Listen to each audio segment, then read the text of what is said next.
So I'm gonna hit go live. Jumpin'. Like Yuma's monsters, their theming is designed around sound effects and manga. Like Dododo is rumbling or menacing. That's kind of the whole thing. Zubaba is, I believe, slashing.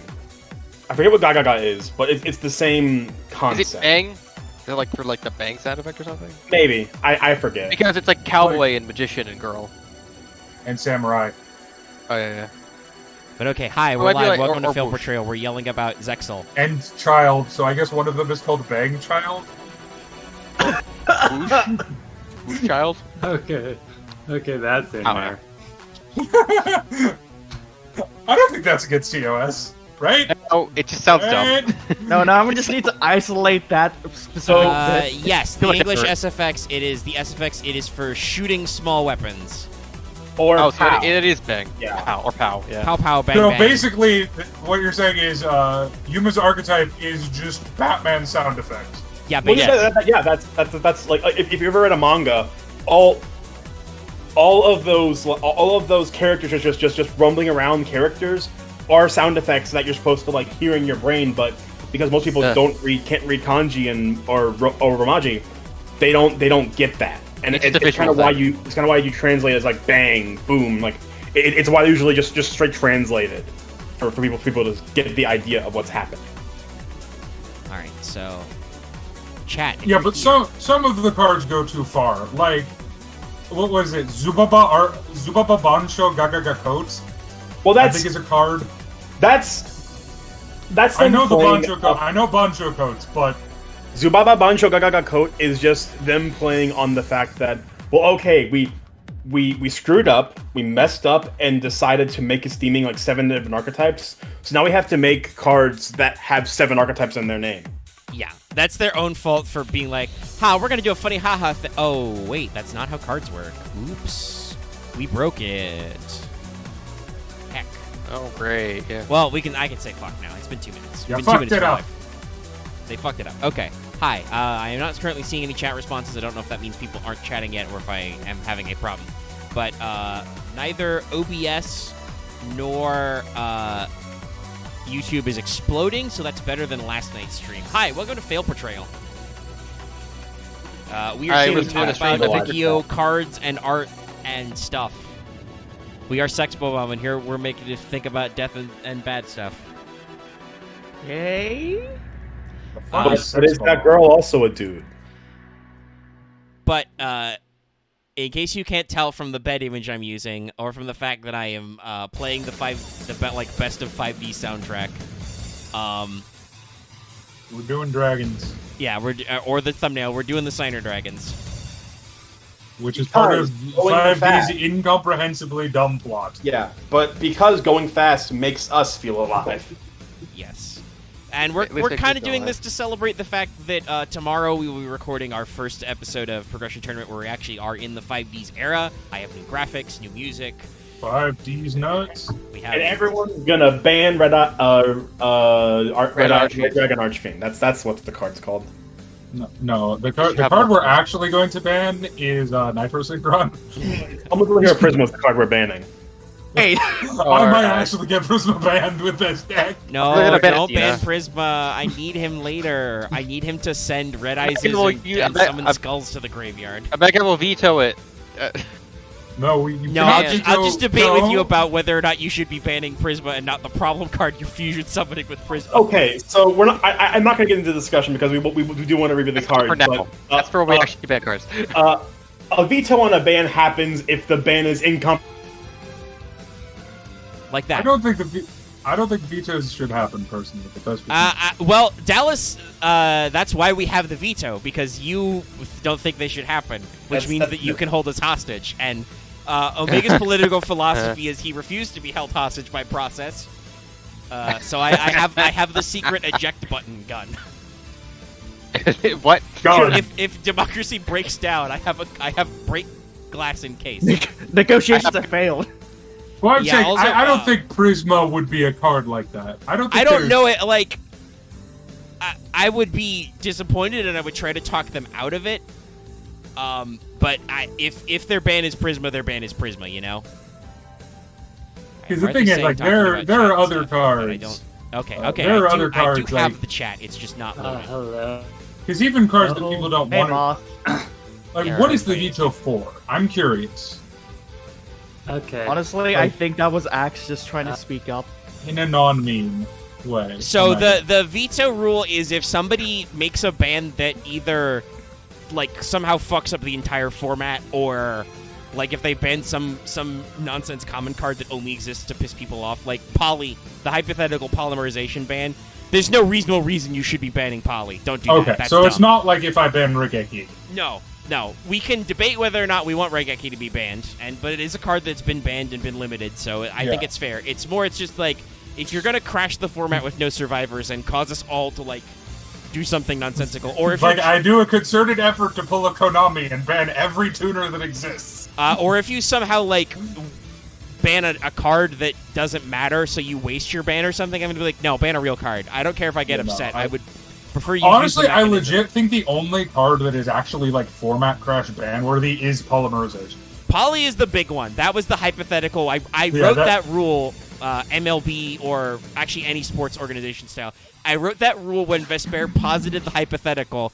I could go out in first round and ban Poly, and I'm like, cool. It's great that you think that. Excuse me, I'm going to write that you can't do that now, actually. I'm gonna do a roll real quick. To say I'm gonna write a rule that says, fuck you. It says, don't do that. Don't do that. What if you didn't do that?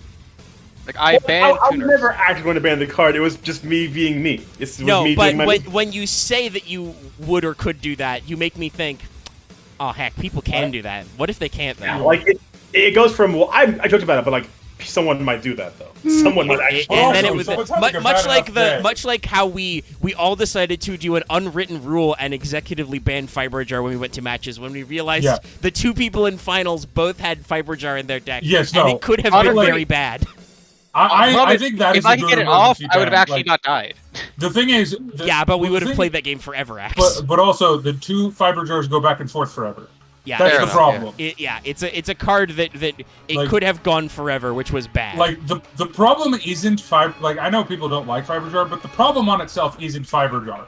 It's that the potential for two Fiber Jars exists. Yeah, it's annoying. Yeah. But okay, we've jawed about our format enough. Let's bring up Signer Dragon. So, as we were talking about earlier, the do Signer it in Dragons are alphabetical? essential for the lore of the 5Ds. Well, so funnily enough, It's not. they're supposed to It's- be five There's 5Ds, six. but there's There's- 6 because There's technically 7. How many D's are? There's 7 of these. There's technically 7. I think there is some debate in the community whether it was Blackwings were so popular that they made Crow a much bigger character, or did Konami try and force Crow so hard they made way more Blackwings and eventually he ended up with a dragon? They We'll had say Crow on a replace the debate, Kiza, it has been straight up like no Crow's popularity caused Blackwings to become a signer. Yeah, Okay, like, wasn't alright. the whole thing of originally it was going to be a Kiza, but then she got replaced by Well, no, she is No, one. she's got It was Black Leo. Rose. It was No, Leo. more of like I get more of a story relevance. No, No, her it- story relevance was the reason Akiza was a victim of it was her plotline was all about the fact that she was abducted by a cult as a child. Yeah, she And was the in a real she things was in a involved psychic in the cult, cult a psychic happened. powers Yeah, cult, cult and then was- they And had then to a real quickly cult can happened that. and went, Oh yeah, because there's the whole thing about if you're Oh, psychic, no. you can turn monsters into physical objects. Or This is something. also Well- why Carly disappears, even though she was Yeah. probably supposed to make kissy faces Jack's with Jack girlfriend. Atlas. Yeah. Well, Which yeah. would've been Jack if- Atlas if takes, if people I are- understand screen caps correctly, Jack Atlas takes a hard turn into casual misogyny in that second season or third season. No, what happens is Jack goes, "Yo, we're boyfriend and girlfriend now." Next episode, it's like, "Who the fuck's Carly?"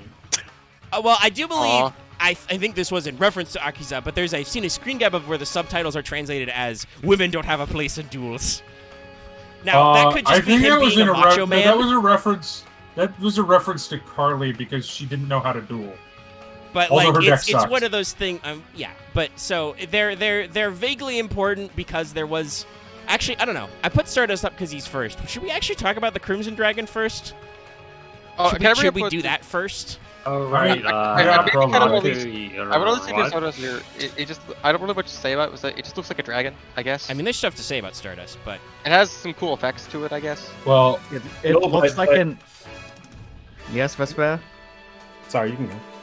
It looks like it belongs in the alien archetype. Honestly, kinda, yeah. It has All that those. thing that I complained about earlier, where it's anorexic. This dragon needs to eat. Kinda? These dragons in food. Its arms are twigs, and that bothers me. It takes about the angle. Stardust is pretty nice. Wait, which art are we looking at? Sorry, there's like 5 Stardust arts. We're looking at the main one. Yeah, no, his arms are like twigs. All right, so Like, I'll move him over. So He needs to. He skipped arm dates too often. So originally the 5, 6, or 7 Ds were this that guy, fucker. with the That Crimson fucking Dragon, card. Ultimaya Zulkin, the Crimson Dragon, Fuck who Zulkin. was not a real card until way later, I don't think. Isn't he like And now he's one of the most annoying He was cards just a ever. hypothetical card, or a hypothetical creature in the setting, and then he wasn't a Shonen Jump promo until 2015, almost That's 10 5 years after RP 5D started. era. Yeah. Yeah. He's a weird one because he is a synchro with no levels. Yeah, and he is a broken card that is a part of a bunch of broken combos. Yeah, So, Vulcan is. I thought he was just like 12. No, he has an effect that says this card's original level is always treated as 12. His card is printed without levels. Oh, Cannot be okay. synchro summoned. Must be special summoned from your extra deck by sending 2 level 5 or higher monsters you control with the same level to the graveyard. 1 tuner and 1 non-tuner. Once per turn, when a spell trap card is set to your field except during damage step, special summon 1 power tool synchro monster, because that's not a dragon, or a 1 level 7 or 8 dragon synchro monster from your extra deck. While you control another synchro monster, monsters can't target this card for effects. Also, your opponent can't target with card effects. Target for attacks, sorry. And it's a 0/0. So, yeah, Ultimaya Zulkin is a really, really fucking weird synchro monster guy who makes other synchro dragons work. But I also believe that Zulkin was in the manga, maybe. As well. It was a manga as an evil card. well, he is dark. But yeah, like it's this is, from my understanding, supposed to be the big red boy himself. Yeah, it's a boss monster in the manga. So Yeah. So all of our dragons we're about to look at are supposed to be related to this boy. Yeah. well, technically, Zulkin is related to the 10 dual dragons from the manga. But That's it's true. the same. Yeah, they've written it the same way. Like Yeah. they're not. We're gonna look at the quote unquote dual dragons as well, because most of them are literally just, or at least we'll look at the ones that are variants of the main signer dragons. I don't know if we'll get into the weeds with dual dragons. We're already got a few cards to look at and laugh Can at. we Alright, look at sorry. Stardust's alternate art? Because dear God, is it way better? Which alternate art? I don't know exactly what it's from, but I'm just gonna post it because I fucking love this art so much. I mean, I almost sure, you can posted give it to me. in webvid, or in music, which would have been bad. I'm posting it in tap back progression over. tournament. It would have been funny if you posted the Hella. Also, it reminds me, I need to pop out chat because I'm straight up not. Yeah, that one is way better. Yeah, it is. Oh yeah, that's pretty good. It's a better general pose to show off more of Stardust's design. And not Yeah. look as alien-y. Yeah, let me see if I can find a good blow up of that art. Why are there so many of these fucking? Oh, What, I of missed the it. arts. No, Hey, filthy casual. we'll get there. But so many Stardust dragons. Well, because he's a protagonist ace monster. That's how it goes. You did, yeah. But none of these were used in the show, and they're made like 10 years afterwards. That's still how it goes Valid. in the. It's called like it's this little thing called nostalgia fuel. That's true. But at least like with Utopia, most of those I think are used in the show. Most. All right, so there's not a good blow up of his second OCG artwork. Because that was a special promo. But yeah, it's got an alternate artwork where Dallas is correct. It looks less skinny. But okay, let's remove Zulkin from the screen and focus on Stardust. I think I will agree with Loth. Stardust is interesting because as a dragon and as a wind dragon, he certainly is a dragon, right? Got the wings, got the stuff. You can look at this guy out of context, like, yeah, this is a dragon. Like, yeah, sure. You can be reasonably certain this is a dragon, but if somebody told you this was like Cell and Frieza did the fusion dance, you also wouldn't be shocked. Like, it's got the Akira Toriyama muscle lines. Well, it's got those weird definitely Frieza-style Frieza purple and Cell. blobs. Because of that fucking neck. Yeah. It's got a really long neck and a head. It's also, I mean, he's got the nose thing. Like, he's got a nose spike that looks super uncomfortable. I do believe a nose spike and a little of a chin spike. Yeah. Stardust is an unnecessarily spicy dragon. Yeah. Like, Also, yes, no. People are wondering. Yeah, I have a selection of like the best of 5D's OST playing because the 5D's OST is really fucking good.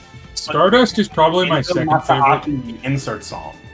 Stardust is end probably, I would say, pretty middle of the road as far as the original 6 dragons go. Yeah. Like, I don't like him that much, but I also don't I don't think he's as goofy as some of the other Signer dragons. So when you say middle of the road in terms of design or mechanical? Design, mechanically, I think he's the second best. Yes. Well, yeah, Stardust is as a physical card. Stardust is fucking good. Yeah. Well, I will say personally, out of the 6-5 Signer dragons, 4 of them are disgusting. 2 of them are okay. Yeah. I would say 3 of them are disgusting. I would also- 1 of them is very Xeno-locked, and 2 of them are okay. I would say, in terms of what we're getting at, in terms of this being a protagonist ace monster, because Stardust has those stats, right? I would argue Stardust is probably the second best ace monster we've ever had. Yes. No. Compared to Yugi and Dark Magician, which, well, it had a shitload of spell card support and a lot of like fusions and stuff. Dark Magician himself is a vanilla beater. Like, it makes sense for DM, but it's not a great card. And then, if Neos is Jaden's ace monster, that's just... I would argue Flame Wingman Dark Magician. personally, but even then, it's... I mean, yeah. Flame Wingman has a better effect, but doesn't have the stat line to back it up. Like, honestly, the thing with Jaden is that you got a lot of the... Jaden has a toolbox deck, which is he has a interesting, literal but- toolbox deck, so his signature is just... His ace card is polymerization. Yeah. It's that is honestly his ace Miracle card. Fusion. It's Miracle Fusion. Yeah, like, it's... Well, no, he actually doesn't use Miracle Fusion hardly ever. No, Aw. but his ace monster is the power of fusion. Yeah. And then you get to Stardust Dragon, which is just a motherfucker of a monster. Yeah. So It's a sticky monster. And we won't get an ace monster that good until Vrains happens, and their ace monster just becomes a god. Well, and the thing with we're getting out in the weeds, but the thing that makes Firewall broken isn't Firewall. It's the fact that Konami just Made too many cybers. forgets how to design cards. They They forgot how to give him. Yeah. They were like, oh well, he didn't say his effect was once per turn in the anime. You can do it forever. And then later they realize, he only ever uses it to summon Cyberse monsters and never uses it more than once per turn. So what if we just didn't do that? Oh no. Yeah. Well, yeah, no, Stardust is good. I think Yeah. Stardust is probably competitively the second best of the dragons. And I'll say this. I might even be biased. If you but- don't know what Stardust does, he is a level 8 Synchro Dragon. 1 tuner, 1 non-tuner monster, so thank God he is a generic Synchro, which is a couple sets in, decently rare. That's only like half of them are generic. Like I've already done my pulls for Crossroads because I had free time, but like even half of those are non-generic. The first set too, it's like Nitro Warrior, Goyo's been errated to be technically non-generic. It's a little fidgety, but he's pretty generic for he's a errata? level 8, so if you got the bits. And then when an effect is activated that would destroy a card's on the field, quick effect, you contribute this card, negate the activation, and if you do, destroy it. During the end phase, if this effect is activated this turn and was not negated, you can special summon this card from your graveyard. So yeah, he basically is like, anytime your opponent tries to play a destruction effect, you just go like, nah fam.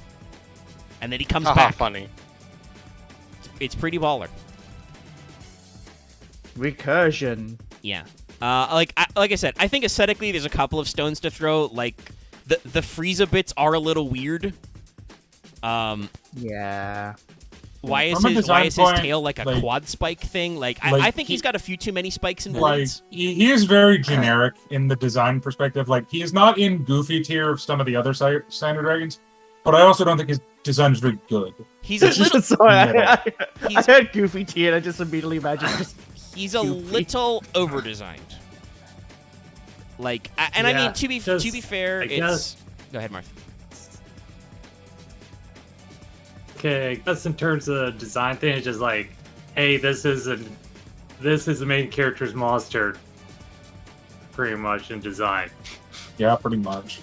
yeah. I mean well, especially when we move to the next one, which I think I will do after I say my thing. What I want to Yeah, say yes, is that but yeah. the thing with Stardust is that I think it makes sense though his little bits of being over designed, because this was the late 2000s. You know, this was like 07, 08 when they were doing this stuff.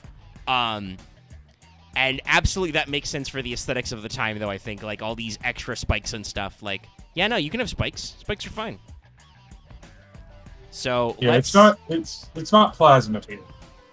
no. I think we go to hot red next. Well, not hot red. That's a Or different just red. red. Red, just Or, big red. Actually, do I do all the versions of Stardust first? God, no, No, we'd be here no. forever. We should go. We should Yeah. before we all die and have to go to sleep or something. We should at least do the core 6. Oh, okay, because yeah. I thought there was only 5 versions. Are we gonna do the honorary 7th one? What an honorary 7th one. I hate. I mean, so this we is why I should hate the Yu-Gi-Oh we should fan bring community. up Power Tool. Oh, right, No. because it goes Yeah. right. Isn't Power Tool? Right, I forgot what it was. Heck, Power Tool is the downgraded version of Livestream because they went with the plot theme. Power Tool was actually hiding its power the whole time. Oh yeah, where it got spit out by Crimson Drain from the asses burned away its So, armor. speaking of dragons that are red, here's Red Dragon Archfiend. He might be a little God, small. this Let's pull art him up a little. is so goofy. So, speaking of goofy tier arts, when you look up close, Red Dragon's a little silly. Yeah. it Yeah, reminds. It does pretty feel like silly. it's just like kind of like the mirror Oh. to Stardust. He has no eyes. Yeah, he's got weird face lines. He is an Wonder- archfiend, so you can tell that by the way his horns are, right? Like, definitely And this like- guy's and supposed like to be the- in the archfiend bulk. So, He got Also, it. He the- got the it. tip- That neck, though. That neck. yeah, his boy, neck is got neck. very thick. Hold on, look at his thighs. Yeah, no, So, he's got muscle. yeah. This dragon fucking works out.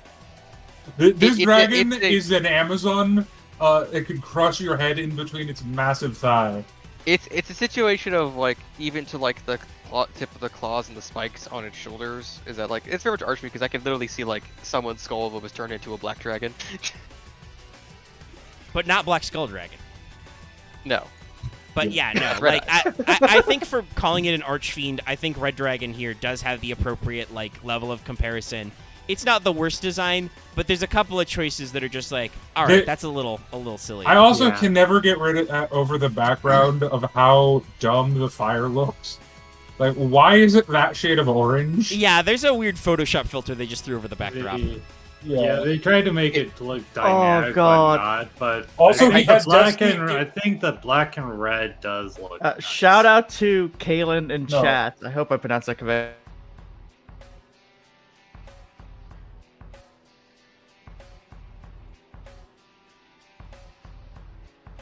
Actually, Maybe, think are whatever. aesthetically good. It's just his base form has issues. Like, he has the Destiny Hero thigh spikes again for no reason. I see the weird thing of how like it's very obvious that like Stardust and Red Archfiend Dragon were made at the same were obviously made at the same time, but also weirdly meant to be juxtaposed to each other. I mean, yes, Yeah. but also no. Like I do think what the good thing they've done there is they gave them contrasting color palettes. Like Stardust is kind of white and bluish purple, and then Red Dragon is not really black, but like darkly colored with red. Like it's I guess it's a dark gray Yeah, technically. yeah, I guess dark gray. Also, I just realized he's wearing a chest plate. Yeah, Or his skin is weird. There are just possibly both. I have a lot of questions about how this man exists. This is peak 90s comic book design. Like, But I a think his dragon. thigh spikes look like they're technically external armor, like his arm bracers and his shoulder pads. Like, I would say it's not because we can see his feet. it's true, he has feet. And he's got little... Yeah. His feet are hands. His feet are hands. He's got hand feet. Which is not awful for dragons, but this guy is totally upright. Like, his body does not work on all fours, really. Yeah. Oh, yeah, Jesus, no, this card would be broken as shit. This guy is pretty intense. But I think he's okay. Yeah. And what he does is, well, first of all, is technically job to Stardust. Stardust in effect will counter this one if it works off. But Red Dragon Archfiend is also a level 8. It has Blue Eye style stats. Not as much defense, but 3k attack and 2k defense. Level 8 Dark Dragon Synchro. Which, by the way, I want to throw that out there. Stardust is a wind dragon. Only its manga alternates are light. And a couple of the other high-level synchros. It's a little interesting. Yep. But basically, after damage calc, if this card attacks a defense position monster your opponent controls, I don't know how this monster would attack a monster that you control, but whatever. Destroy all defense position monsters your opponent controls. So if your opponent has any defense position monsters and this attacks one of them, all of their defense position monsters go away. And then during your end phase, destroy all other monsters you control that did not declare an attack this turn. This card must be face up on the field to activate results effect. So Red Dragon Archfiend forces you to overcommit, but he stomps. But he is a board buster. Yeah, he stomps if your opponent is slow playing. Yeah. It's meant to be bipedal. Yeah. They're all fucking...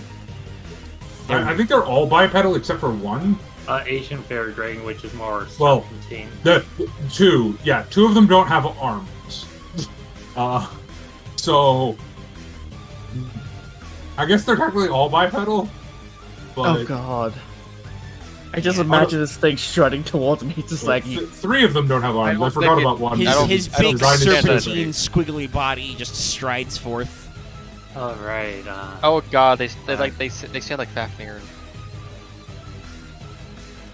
But all right, do we have anything further to say about Red Boy here? He looks No. goofy. I've got one. Hey. Also, his horns look like a jester. He's Hey, Archfiendy. they do. I mean, I've always thought the Archfiend design looks silly. Oh right, Archfiend. All right, jokes. let's. If you want to talk about generic tech synchros, even more than Stardust, you gotta mention Black Rose Dragon. The girl. Yes, I think. the woman. Got a pretty probably. good design. Yeah, that's the one. Also, this is my favorite card in Yu-Gi-Oh! So It's a pretty I good love card. this design. I love this design so much. Yeah, I love this design. Yeah, so Roses. Black Rose is a black dragon and also a rose, and it works. I mean, technically, it's more of a worm than anything because it doesn't have Yeah, arms. but that didn't exist yet. But also, yeah, Well, it's first just of all, such a well. Dallas, all that draconology stuff, that's nonsense. Dragons are just I know. whatever. It's But if not- it's on two legs, it's a lindworm. It's true. Ha. But Oh yeah. what I was gonna say is that if you told me we're gonna put a dragon and a flower together, I'd be like, that would look stupid. But they pulled it off. Yeah, no, it looks really good. Yeah. The pedal effect makes a very good look for its Wait. wings, and also the kind of like petals or stem look on the armor plates also really works. Like giving it kind of a segmented appearance really flows together very well. Yeah. Yeah, in terms of its other limbs, you could count things that stand for itself as the other limbs. Yeah. It can use those tentacles. Yeah, it's got some. And it does. It's got some spiky bits. Black Rose goo. Black Rose is the one you know how I was like, I think Stardust is the second best. This is the one I think is the best because it is just oh shit, I'm in trouble. Board wipe. Like, looking at this, I've got nothing to complain about it. And that's a good Yeah. thing. Yeah. He's goo. So yeah, and if you don't know, Black Rose, by the way, fire, pretty cool. Black Rose is level 7, and it has It has, secondary protagonist stats. It's only got a mere 2400 attack. But it's a level 7 synchro, and it's generic. And then when synchro summoned, you can destroy all cards on the field. So when you synchro summon it, you can just be like, you see this board? Fuck this board. Throw it in the trash. What is my purpose? To die. But if you don't do that, Christ. once per turn, you can banish one plant monster from your graveyard, target one defense position monster your opponent controls, change that to face-up attack position, and if you do, its attack becomes 0. So if you're actually running a plant synchro deck, this is a decent boss monster because you will do at least 2400 damage. Or But if you're playing other plant cards, it will do more. Yes, you can do other stuff. And especially if you're playing with the token shit that you can do with plant synchro. Yes, Black Rose Garden is a interesting card. But if You mean Black otherwise, it's just a great fucking generic synchro because if you can make a level Yeah, no. 7, you could just Level blow up 7s the are board. really easy. I would argue this is the best of the dragons in terms of viability. 7 honestly- is definitely the most approachable. Yeah. And I mean, you've There's a lot synchroed of it threes. when you do that. You've synchroed it properly, so you can always recover it from your graveyard. Like, if you look at competitive decks, this and another of the Signer Dragons are in, like, every competitive deck in the Synchro era. And Black Rose is in a lot of decks still. If you can sync, it's still a good yeah. choice. We'll I get know to the this other has ones nothing- soon, but... This has nothing to do with the art. When does this come out in terms of us? Crossroads of Chaos. next It's in the set. next set. Set. Oh damn, that's gonna be. Yeah, Best Bear's gonna get 3 of them. We'll see how it goes. I will fight this bear. So, if there's nothing I'm, further to I'm say, being called out of all people. I will don't know why fight you are whoever either. gets 3 of They're them. just- It's not Axe you. is just sassy because he didn't get lucky for once. He only got 1 synchro monster. Yeah, hold on. I don't want to hear. I know he's banned. I don't want to hear anything No from someone who ultras. got double honest. Someone who pulled Or like 3 other 7 people, figures like in 3 a other set people we did as still well. Don't think happened. But that's Axe. Axe. Okay, I've realized Axe. Your problem with the discussions is that you're the only one who talks about him, and then you're like, but other people have it better than me. And I'm like, okay, but just because you only have $1 million and you're next to a guy with $2 million doesn't mean us broke asses aren't going to be like, eat the rich. You can't go. That guy has more money than me. I'm like, nah, you're still rich. Yeah. But no, seriously, eat the rich. Yeah. Burn them. I don't think Go to YouTube their would be houses mad and about burn that. them. Wait. Take their money and give them to Okay, I don't. I don't know think if I'm they'll allowed to taste say good. that. I think YouTube would have an aneurysm if one said that. This dragon's a fairy. Or some conservative would. And this dragon's also banned as fuck. Yeah, for Totally good play it reason. in my fairy Hold deck. on. Does anyone look at this and imagine one of those long, sticky rubber hand things? Oh, I mean, Introducing, so looking at Ancient Fairy, this is Ancient Fairy. I Dragon actually really videos. like its design. Its I'm gonna be design is honest. interesting. I think for its for what it's going for. Oh, it's a fairy. Like it's It- got it is proper ethereal completely- and stuff, but it's a little goofy. I think its design is completely cohesive, which is one of the reasons it's one of my. I actually put this as higher than some of the other ones. I mean, Wait. that's what I'll say I feel it's- like its goofiness is intended, unlike Red Dragon. And Right? another one we'll get to, because I'm gonna rip that one Yeah. apart. This guy Yeah. is goofy, but all right. Like it's not offensive goofy, if that makes Yeah. sense. Speaking of, though, this is the most competitively viable of all Oh of the yeah, dragons. talking. That's why it's banned. Oh yeah, talking about this one. It's actually a female dragon. Oh yes, the 2 female It characters also have has female the dragons. hair. And hair is actually what? Yeah. I mean, all so I I'm can say is actually like quite. the I design, am a the little. golden. Alright, okay. The golden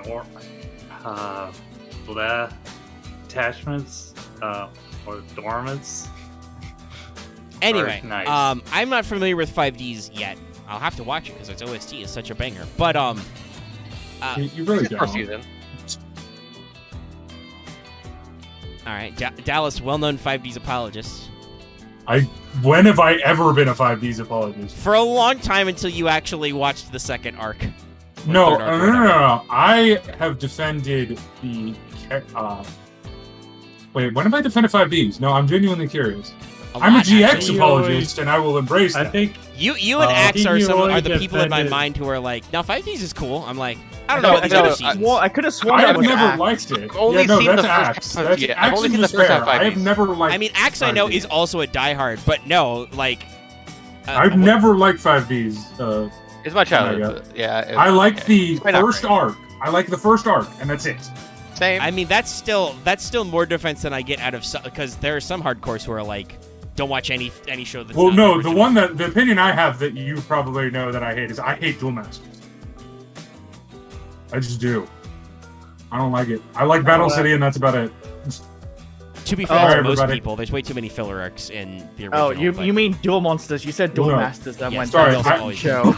No, that is not an unpopular opinion. But anyway, Everyone hates Duel we're Masters. getting in the weeds once again. What I wanted to say was, I'm not sure how the lore lines up between like the signers and their magical dragons, but you will notice that there are aesthetic similarities between the summoners, the users, and the dragon. And their decks, which is the funny part. I mean, yeah, kinda, but also not. Well, half of the characters don't start with their dragons, though. I mean, true, but like actual Stardust archetype support doesn't exist for literal years. That's true. I'm just saying more of the Black Rose Dragon and the Power Tool Dragon are the two that I'm like, all right, okay. Yeah. But okay, These so go in exactly these. Ancient Fairy's look, I think we can safely say, is weird. I like it, but yeah, it's goofy. But it is designed to be a little goofus. It's Now- goofy in a good way, because to be fair, the person that plays it plays a storybook deck, basically. Now, Did you just why this play Fable? card No, is just super regular. banned. Oh, yeah. This is a generic level 7 light dragon. It's got 2100 attack, 3k defense, so it's got a fat butt. I know it doesn't look very swole, but it's I guess the wings are very tough. But once per turn, you can special summon one level 4 or lower monster from your hand. You cannot conduct your battle phase the turn you activate this effect. Once per turn, you can destroy as many field spells as possible on the field.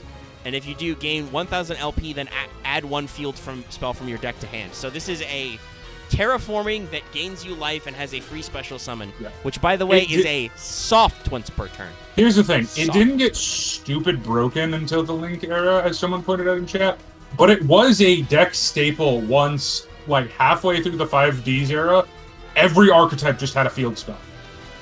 Yes. Then Ancient Fairy Dragon just started being played because having a on-demand fuck your field spell is great, Yeah, blow up a field spell, and then you can add. So if you play a field spell, you get it.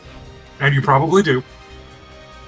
Yeah, as a generic synchro, it's a good tool to terraforming out your Yeah. field spell to gain life points, which you can probably use to do some annoying stuff. And then once as I mentioned, it's not a hard once per turn; it's a soft once per turn. So if you can cycle through multiples, you can do this free special summoning effect a lot. And yes, you can use your fine, battle well- phase, but that doesn't matter if you're doing And- bad shit. Not Yeah. only did every archetype get a field spell, field spells went from being helping a deck to making a deck function, essentially. Also, Loth. A That deck me? that this combo is good with is Ancient Gear, because you can destroy Gear Town to search Gear Town, and then destroy Gear Town to search Gear Town, and then destroy Gear Town.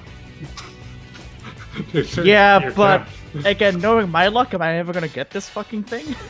I Eh, mean, It is someone might give you one. ultra it's rare. an One ultra rare, technically. so it's not. We'll see. We'll see what happens. I mean, here's the thing: if anyone pulls 2, they can freely trade it because it's banned. Yeah, you can only play Oh, one. right. It is a Ultra and limit Ultimate one. Ghost. But then becomes a common 2014. All right, so Anyway, let's yeah, talk about the extra dragon. Yeah, I have played The- this card. It's the kind second of- goofiest looking it- dragon. You only I just say something with this. You only play this card because there's other cards that let you get it for free.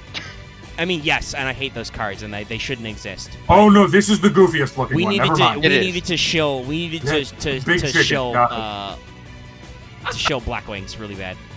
There's so many Blackwings. The Holy shit. claw! So many of them. So this is Black Winged Dragon, not This Blackwing. dragon fucking is dumb. so stupid looking. Which, by the way, It's like- I do want to throw out. I don't know why it's called Black Winged Dragon because it is the original Japanese is Black Feather Dragon.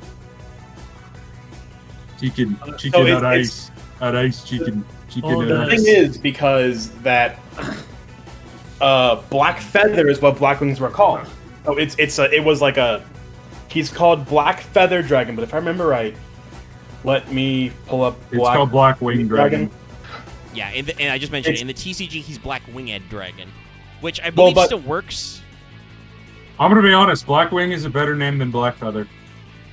Well, the reasoning is, and this is going to be very stupid if you follow me. Yeah. He is Black Feather Dragon, but not, but the Black Feather is not the way Black Feather is used as the archetype name. Okay, Japanese people are never allowed to criticize English as a language ever again. I'm just gonna put my foot down. I don't think Japanese people do that, Dallas. They like to say English words. As evidenced by the fact that this is Brakufeza Dragon. Like, his name is just in English. Yeah. But Rock yes, feather. if they use the black feather like in a different grammatical sense, then yes, it's archetypes are weird. Nonsense. Also, despite the fact that this is definitely a bird, like if you look at this is a fucking bird. It's a dragon type. Because I don't know why they didn't make it. Why it couldn't say because it. it's a signer dragon. I'm just looking at this and just like whatever Oh, that's no. meant to be like the mandibles or feet or Oh yeah, no, whatever this is just this guy lives a horrifically cursed existence. He This- has you no know this what, is arms. the if you- worst. Again, I think it's a Blackwing that mutated into a dragon. This is the worst. It looks like someone tried to make a dragon and then just threw out halfway through. No. This is we needed an extra signer dragon, so we had a cyber dark dragon in the back, and we just glued some feathers to it, and we made black winged dragon. Like, look at how unnecessarily pointy those weird No. jaw arms Cyber are. Dark Dragon looks good. This thing looks like a chicken. Oh yeah. Yeah, it's just like definitely looks like a chicken. Also, I think they just used the black and red instead of the anime appearance where it was just white and black on the feathers. Because Unlike a lot of the dragon, a lot of the cards in Yu-Gi-Oh, this card looks way worse in motion.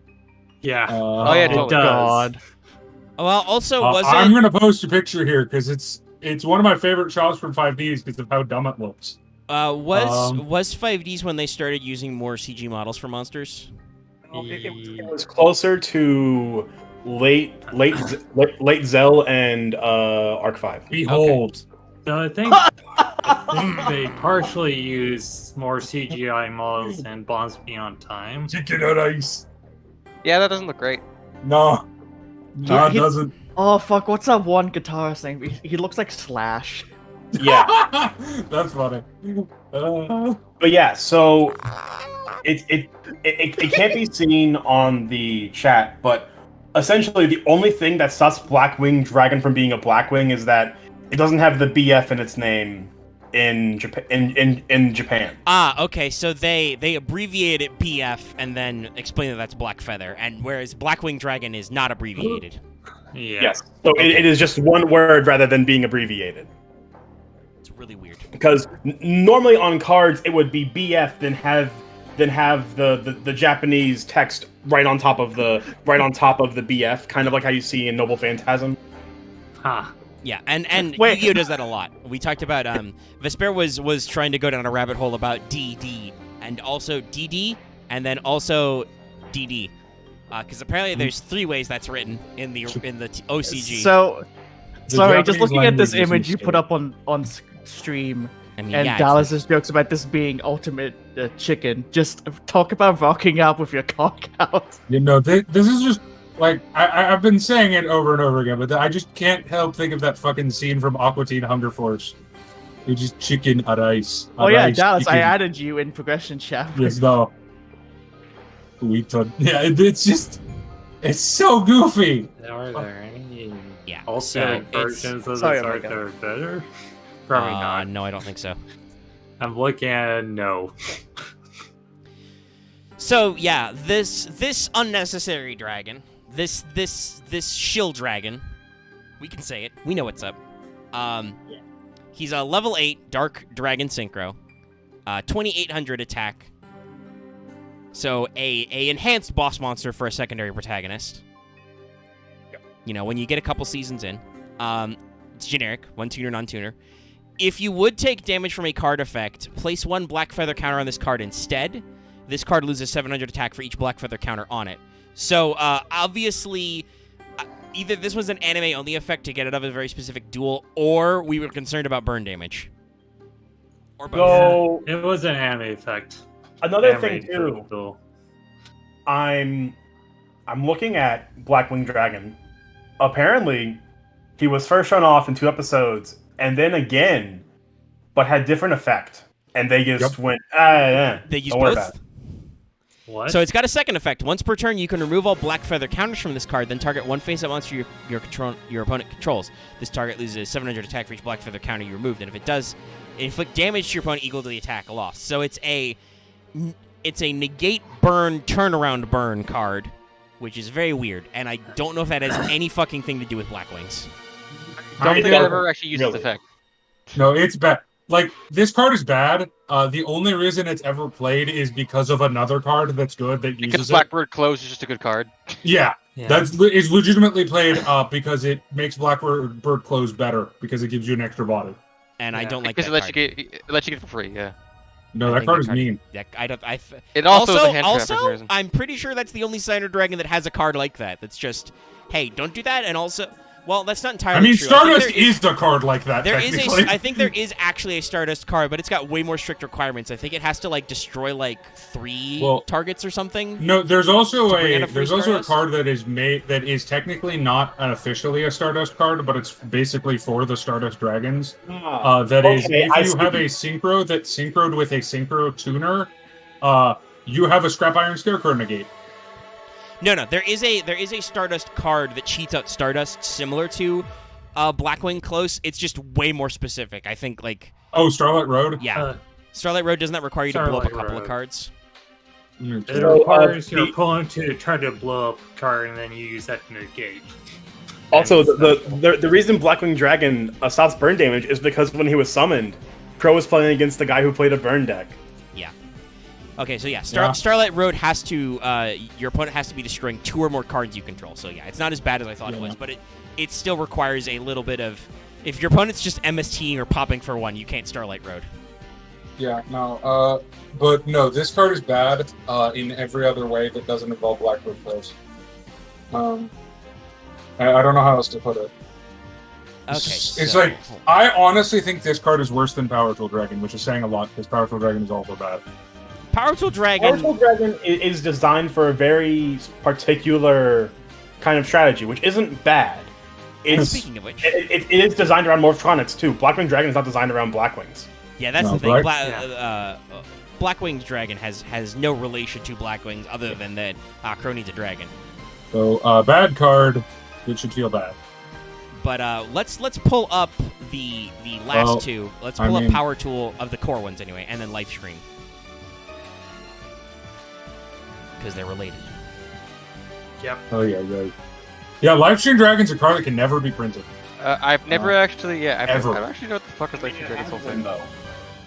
Livestream Dragon? Whatever. Yeah, it exists. Yeah, it's real. Oh, God. Extreme It's been real for Victory. like 10 years. Yeah. It's literally existed for 10 years. Dallas. 2000. Oh, Yeah. God, Dallas? The reason why it's okay is because it has hard effects, hard materials. 1 tuner plus Power Tool Dragon. To play it, you must play Power Tool Dragon.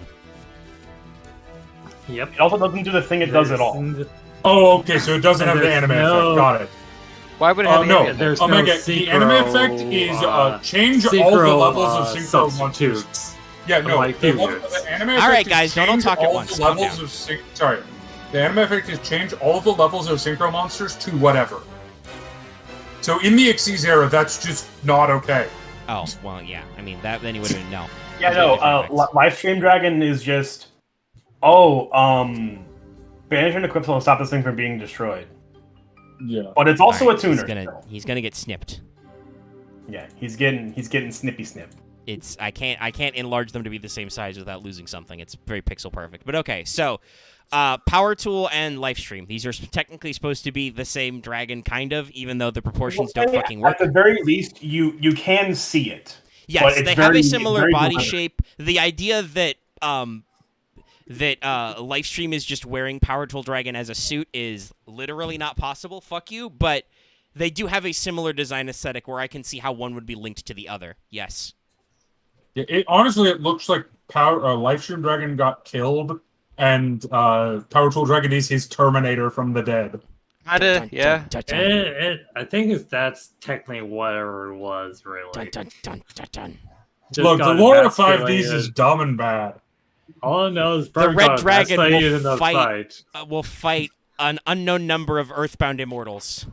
Yeah. No, this is off center. Let me center that up. But does any other Sunny Dragon have the stupidest attack name as Lifestream Dragon? I don't know what I'm gonna is called. Life is a beauty hell. Yeah, life is beauty hell. Okay. What? So yeah, I mean, aesthetically though, Power Tool and Lifestream are I actually both really like Power Tool's design. pretty all right. Yeah, no, Power Tool being a mecha dragon and he's literally got power tools. I'm like, no, this works. Yeah, no, it's cool. awesome.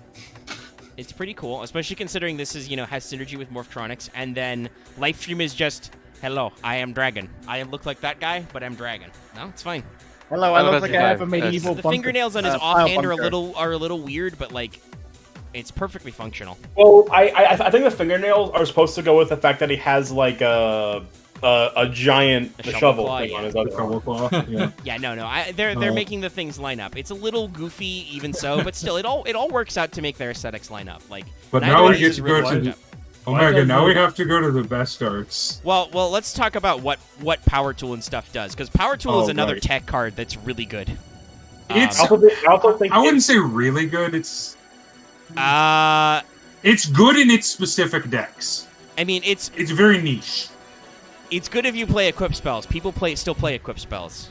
That's true. I mean, So, go ahead. Power Tool is niche, but Power Tool does its niche very well. That's the thing. That's the thing. That's why I'm like, it's not Power bad. Tool is it's a just... good generic, in terms of like being summonable and stuff. Like, it doesn't require Morphtronics. It is a good generic tech card to tech in if you're running equip spells. Because it's an Earth Machine Synchro, so it's level 7, 2300 attack, 2500 defense. And then 1 tuner plus 1 or more non-tuner monsters, and then its effect is once per turn, you can reveal 3 equip spell cards from your deck, then your opponent randomly adds one of them to your hand, you shuffle the rest back into your deck. So basically, reveal 3, and they don't say they have to be different names, so if you run 3, you just get it. Yep. Just like...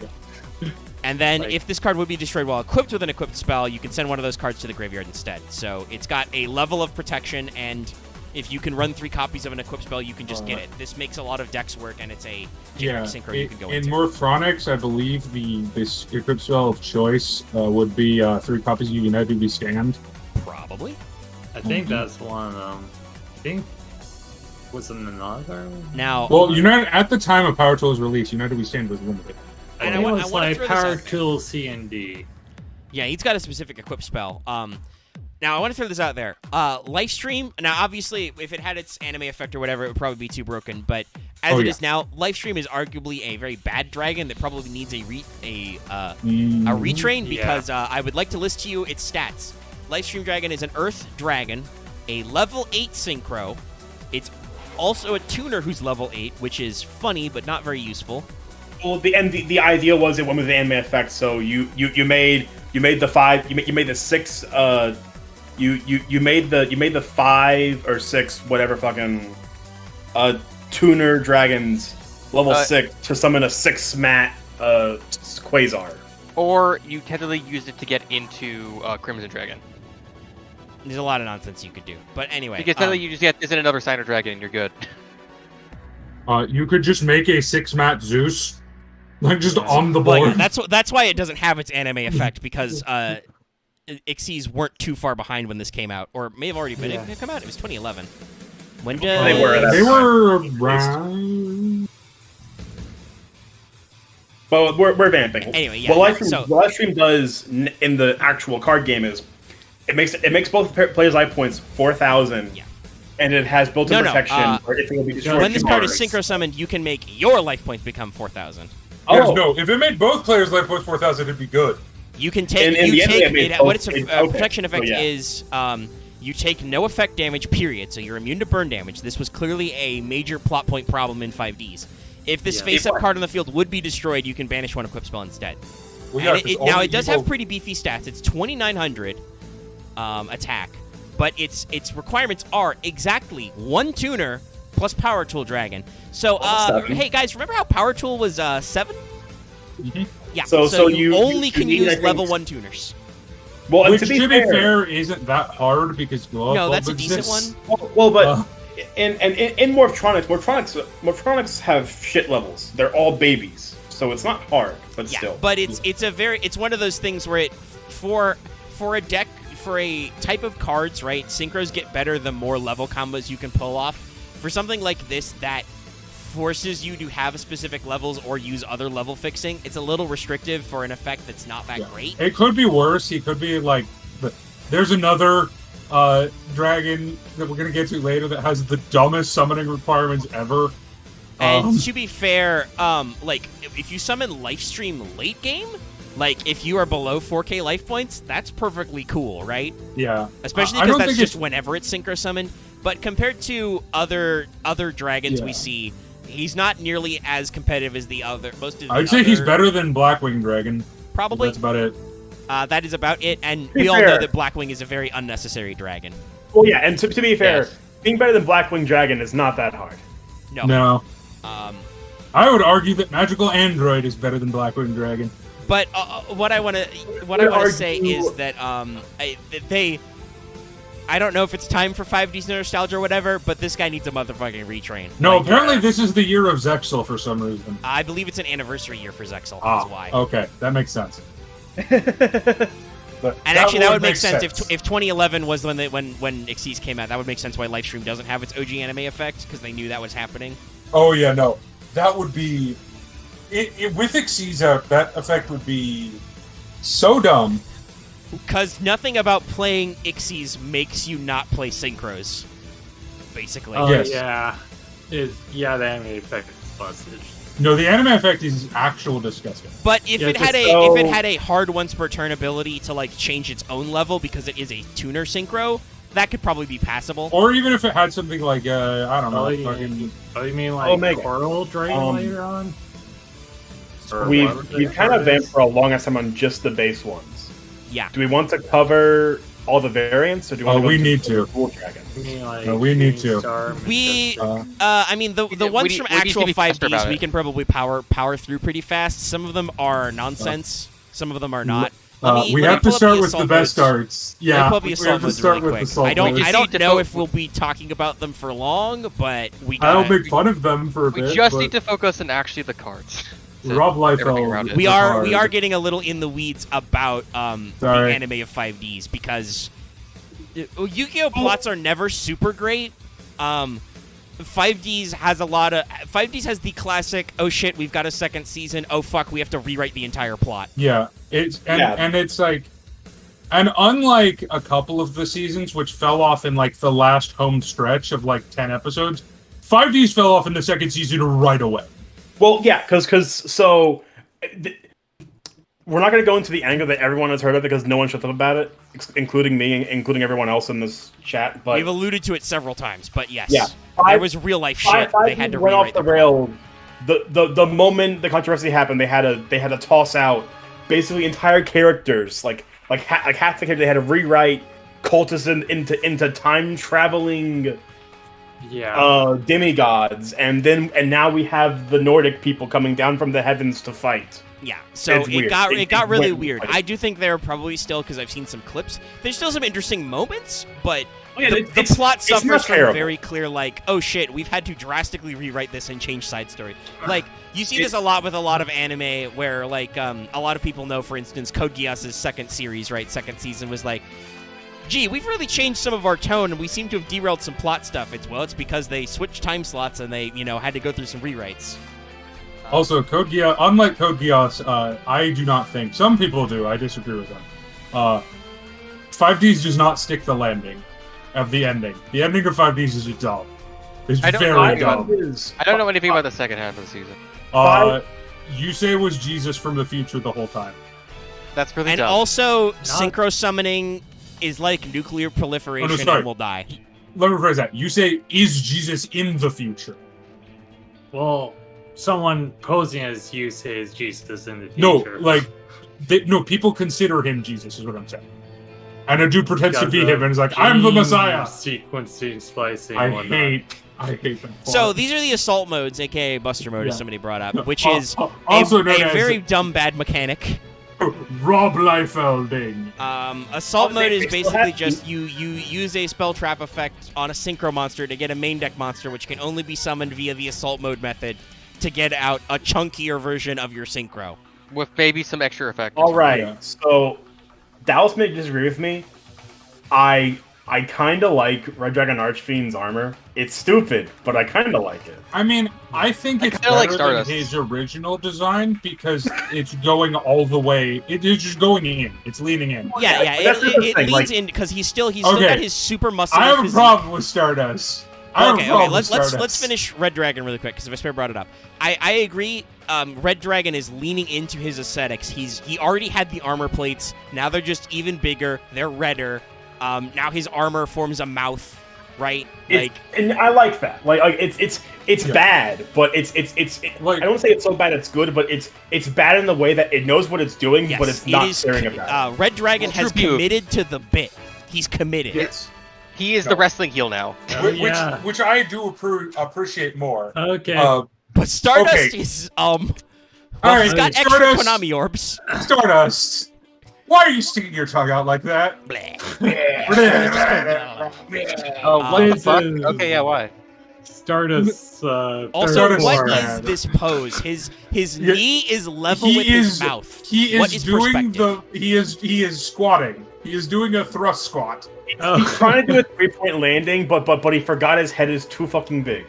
Meanwhile, Red Dragon's Assault mode has a face on his armor. Honestly, Yeah, I brought the that more up. I That was look earlier. at Red Dragon Assault Mode, I just feel like they ripped off the art from Gundam Epion. Honestly, kinda. But so yeah, Stardust. I think what they're going for is like, oh, the original Stardust wasn't blue enough. Let's give him some more blue. But like, his pose is so jank. Like, Dallas is like, oh, he's doing a squat, except he's not. Look at the way his like torso. No, and he's legs doing are a framed. thrust squat. That's what I'm saying. Like, Oh, so he's doing lunges? yeah, he's doing a lunge. Yeah, I guess that's the best way to say what this pose is. He's like got one leg way forward and high, and his other leg is just normal. He's working on them thighs. Well, he's seen Red Dragon Archfiend. He's realized he's got to up his squat game. He has to understand. He has to do like a face pose. Also, because Red the Dragon wrist is doing, like, gauntlets a heel on pose. Stardust. What the fuck? Look, Stardust approves with Red Dragon Archfiend's goal to not fit through doors anymore and is trying to idolize that idea. I will say this. It's really funny. Red Dragon Archfiend gets a real big upgrade to his effect. And Yeah, so does and Stardust does not. So, first of all, when you go assault mode, when you go sicko mode, you get 500 extra attack and defense points. That's just how it works. So Red Dragon, for instance, is now 3,500, 2,500, and goes up to level 10. But its effect is it can't be normal summoned or set, can only be special summoned by the effect, cannot be special summoned except by assault mode activate. If this card attacks, destroy all other monsters after damage calculation. So when it declares an attack, fuck monsters, trash them. Yeah. And then when this card on the field is destroyed, you can special summon Red Dragon Archfiend from your graveyard, so it recurs, it floats back into itself, or into regular Red Dragon. So that's pretty good. Like, obviously making it worth with Assault Mode Activate, which is a trap card normally. There are a couple of retrains. That's not great, but it's serviceable. Stardust is now 3K. He can't be a normal And summon. I believe Stardust becomes an Omni Negate that resummons Stardust at the end of the turn. Yes. Yes. Cannot be special summoned other ways except by its own effect. Which is, it's good, but When It's a good, card or but effect it's is not worth activated, pulling quick forward effect, activate. tribute this card, negate, destroy during No. the end phase if this effect was activated, not negated. Special summon this card from your graveyard. If this card is destroyed, Stardust. So yeah, ironically, the only assault mode that was ever realistically played a lot is neither of these two. It's Doomkaiser Dragon Assault Mode, because that card is dumb. It's very dumb. It's special summon as many zombie monsters from any graveyard to your side of the field. Well, yeah, like No, that it's plus Zombie because World Doomkaiser is full charge without the downside. Yes. What if I soul charged but any monster because Zombie World and no life point cost? So, I think we've ragged on those guys enough. While I bring up the arts, let us mention how you make these two boys, which is you use this motherfucker. What the fuck is this? God! The fish. I also, by the way, I made sure to copy its full card art so you can read its effect that is not an effect. You can see how useless this motherfucker is. It's because I think there's another card that lets you special summon it from your deck. So. Well, also they just retrained him to be an infinitely better card, an infinitely better. Oh yeah, true. Yeah. I forget the retrain where it lets you special summon from the deck. The retrain's really fucking good. That's what a retrain does. Yeah, Majestic Dragon is bad. And technically, the retrain is not out yet in the TCG because Dawn of Majesty is delayed. But Dawn of Majesty is a fucking success. Majestic Dragon, to make the Majestics, you need the dragon and one other monster, and Majestic Dragon, correct? Yes. Yeah. For instance, I've got Majestic Star pulled up.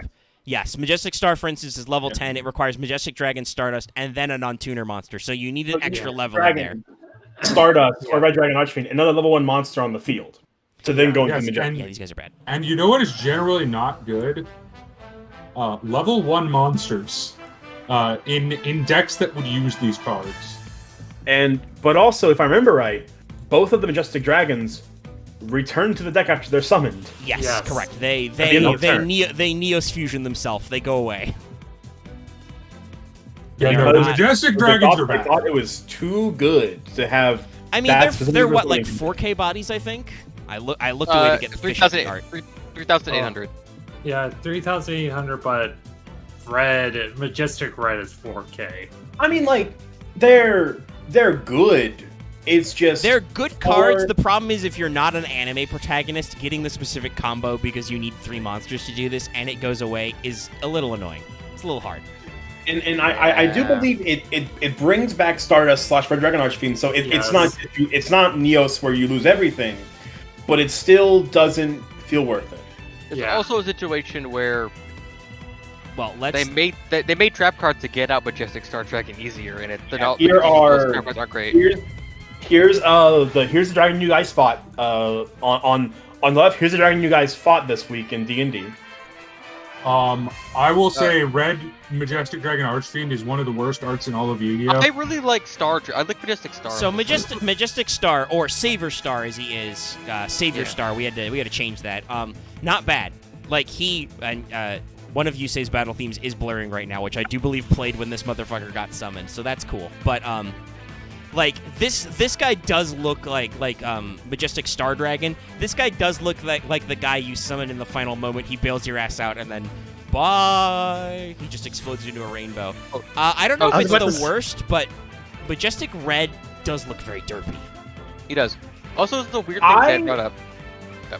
I kind of like what Majestic Red has going on in concept, but I think it looks like he's made of It looks like he's made of taffy. Oh yeah, he's a little too shiny. They're both very shiny. Yeah, they're very shiny. If you turn down the brightness on their monitors, I think they might be a bit better. Yeah, I hate both of these designs personally. It's just I don't like the shiny. Oh yeah, it's like I said it's like these monsters were directed by Big J.J. Abrams. All right, Dallas, calm down. Okay, so like I said in the chat, Stardust, Majestic Star Dragon. I caught myself there. It looks like Shine Flare Winglet, just a dragon version. All right, you type something. If I look at these guys, all I can think of is this is your gamer Stardust Dragon and your gamer Red Dragon Archfiend. I mean, well, to be fair, these both suck actually. Well, they shine and they're so edgy. Majestic Red is kind of okay. But I mean, concept they have good effects. Loth, I would say I think you have something. You have something there with like these are clearly the next gen versions of those dragons. Hey, we can get more poly count now. High dynamic range, God Rays. So there's a weird. So there's 16 times the detail. So there's a weird thing that like Zed brought up from the chat is that like I didn't know this, but so basically Jack and you say both had like actual like hand trap tuners as how they got these cards off. They're not tuners. Neither of those are tuners. 4 times the size. No, Majestic Dragon's a tuner. Okay. And in fact, if they were tuners, you could not use them. Yeah, this is not the age of double tuning yet. What is that? Yeah, we'll get to that. Also, if you look at it just right with the Konami orbs on Stardust Majestic's thing, Really and the way canonical. like the chest piece curves, it's like a fucking smiley face looking Oh. down at you. Oh, those, I mean, those I guess shoulder I don't know. pieces are sort of terrible. So I will yeah. say I do think the weakest aspect of these dragons is that they lost their damn arms. Yeah. They went for Majestic Dragon's quad wings, and it's weird.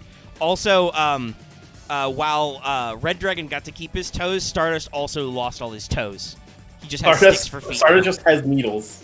Yeah. Okay, so Stardust stole Ancient Fairy Dragon's tail design. No, Majestic Stardust is on point. Well, Majestic Star. Always a ballerina point. Pyramids? Yeah. So what this effect does is Majestic Star has an Omni Negate. During either player's turn when your opponent activates a card or effect, you contribute this card, negate it. If you do, destroy all cards your opponent controls. Really good. Great. Also, once per turn, you can target one face-up monster your opponent controls, negate its effects until the end of this turn, and then you can activate one of its effects as this card's effect once this turn. Well, and the other thing too is that the Omni Negate is either player's turn. Yes. So if your opponent tries to hand trap you, you're actually like, fuck you.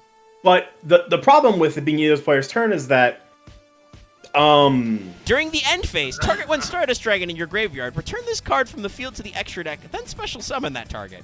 Yeah. So it's, in theory, a quick effect Omni Negate is broken, especially an Omni Negate that then just wipes that black roses, that one side black roses your opponent's field. That's awesome. But it's so interruptible though.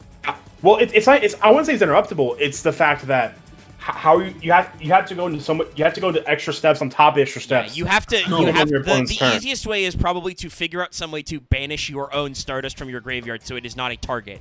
Also, there's another better version of this that's easier to summon. That's the other issue. Well, there's several now. Some of them weren't when they originally came out, but yeah. Well, no, another one is released fairly close. But yeah, I believe we'll get to them. this is a decent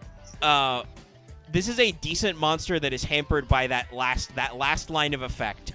Because yeah, it would be great if you could negate and blow up your opponent's turn, and also then if you could use you can negate opponent's effects and steal them, but it only lasts you for one turn, and then it has to go the fuck away. And then what Majestic Red does is Majestic Red has protection, cannot be destroyed by card effects, which on a 4K body sucks. For you, via the other guy. After damage calc, if this card attacks, destroy all defense position monsters on the field. Once per turn, target one face-up monster your opponent controls, negate its effect, and if you do, this card gains attack equal to that monster's attack. Not original attack, just their attack. These effects last until the end of the turn, but then during the end phase it goes away.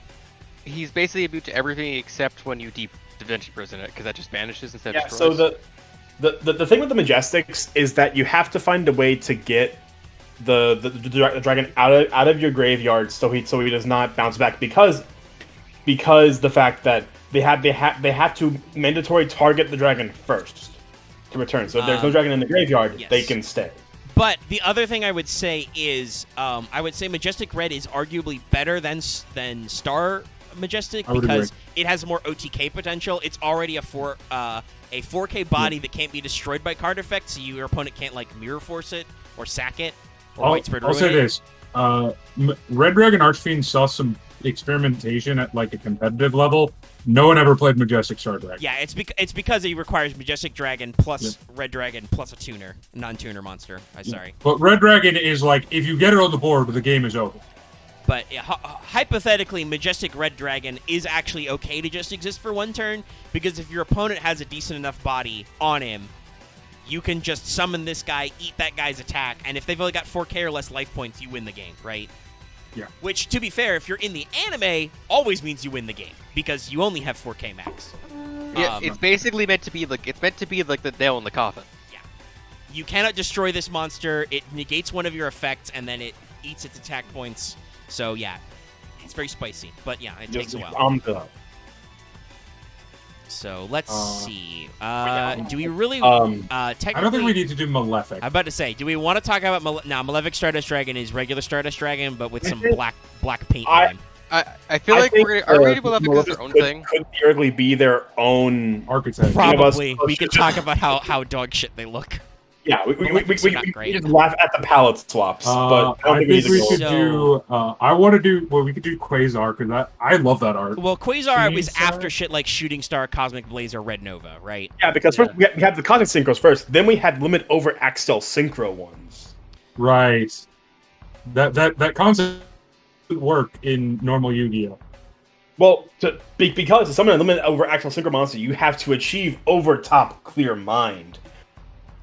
I don't know. What does that even mean? You have to go Ironically, even further beyond. Keeping in mind when that occurred, when the first guy who did that, he exploded a star and made a black hole. Yes, and then went into the future, and then became evil, and then came back, and then outrun a black hole again. Yeah, it's weird, but no, let's talk through these cosmic forms first. And then he wasn't dead. I forgot about that part. So let's talk about Shooting Star Dragon. I believe this is our first Stardust enhancement. So It's Shooting Star, who is Stardust Dragon, but also a jet plane.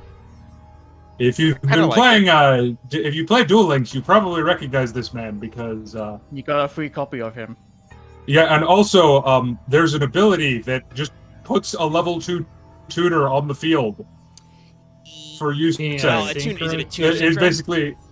Oh, Yes, it's the Tuner Synchro. Okay. It's the level 2 one for. So it's basically, hey, if you can summon Stardust, you just get this for free. Formula? Yeah, is it Yeah, Formula? Formula Yeah, Synchro. that makes sense.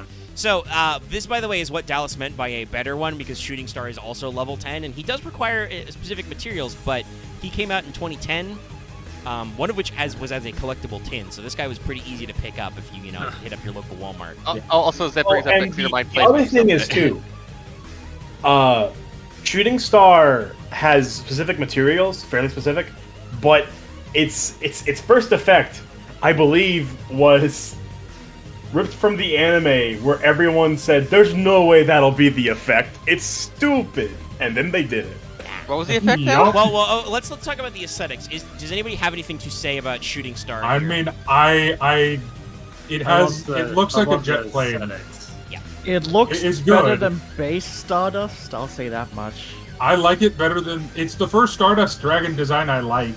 Yeah, I like how weirdly smooth it is. Well, that's what I was going to say, actually. I think this one is improved by being a much simpler design. He ditches a lot of extraneous spikes. His nose and chin spike are way smaller and more streamlined, right? It's less air resistant. He still has the Stardust aesthetic, but like he's very like he's aerodynamic. I guess is the best way to put it. Yeah, he is become speed. Yeah. But yeah. Also, so, yes, Clear Mind is an amazing seller. But so Shooting Star Dragon's effect, its first one, once per turn, activate the top 5 cards of your deck. Which if you don't know what that means, you look at the top 5 cards of your deck. You show them off. Shuffle them back in. You just excavate them, you look at them, reveal them to your opponent. Then this card's maximum number of attacks per battle phase this turn equals the number of tuner monsters you excavated. So it could what? become 0-5. Yeah, it's got 0 to 5 attacks. Keeping in mind this is a level 10 dragon with 3,300 attack and requires Stardust and 1 tuner synchro monster. And you're going to be And playing did a synchro Omni deck, negate. so you're going to It have... also has an Omnigate on top of that effect. Yeah. Which banishes itself and comes back, and then... Well, during either player's Is turn, it when a card is activated, also- would destroy a card on the field, negate it, destroy it. Once per turn, when an opponent monster declares an attack, you can target that attacking monster, banish this card, and if you do negate that attack, then during your end phase, special summon this banished card. Yeah. So it's got a battle fading effect and a destruction negate, and it can have multiple attacks. Which, by the way, this thing's 3,300. If you can get 3, the game is over. Like, if you can get 3 direct attacks, it's over. If you get 4, it's super over. Like, Yeah. that's not necessarily very likely unless you can stack your deck, because even if you've got a lot of tuners, you probably have a decent number of non-tuners, obviously. But it's got a decent chance of getting multiple attacks. Hitting 2 is not actually as hard as people think it is. No, hitting 2 would be pretty like- likely if you're playing a synchro deck. Yeah, it's a situation of like yeah, you could fuck up and whiff, but like the payoff is worth it because. But also, even if you don't fuck up, it's a battle fading Omni Negator. Yeah, what are they gonna do? Yeah, Even if you get 0 attacks, you just be like, okay, well, I'll stop here. I'll try next turn. You still have a monster whose existence is just No. okay. Try playing the game.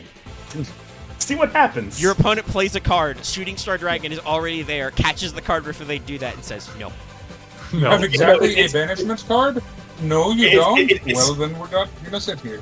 It's straight up a kid trying. It's straight up the commercial of a kid trying to like toss something in the trash can, and then comes out of nowhere and just blocks it. Like no. Yeah, that basketball just comes up, slams the cereal. Yeah, it's the Shaggy just appears of existence and says no, fuck you. The fun bit is, never mind, my brain. All right, so there is also a, I believe, similar Red Dragon version of this boy. It's Red Nova Dragon.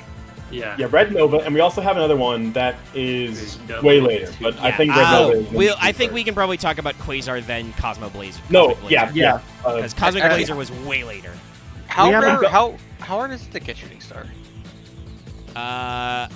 It's a Garbrandt card.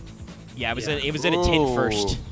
Yeah. Oh, okay, that makes me happy. I mean, it requires some work because you need the Synchro tuner, and there's no guarantee. I don't think we'll get Formula Synchron, but yeah, there's. Yeah. A quick thing I want to also point out, which I find hilarious, because we mentioned Red Nova. If anyone here remembers when I first discovered Supernova and how fucking bullshit that was, holy shit. Well, I'm sure we'll be talking about that boy later if we still exist.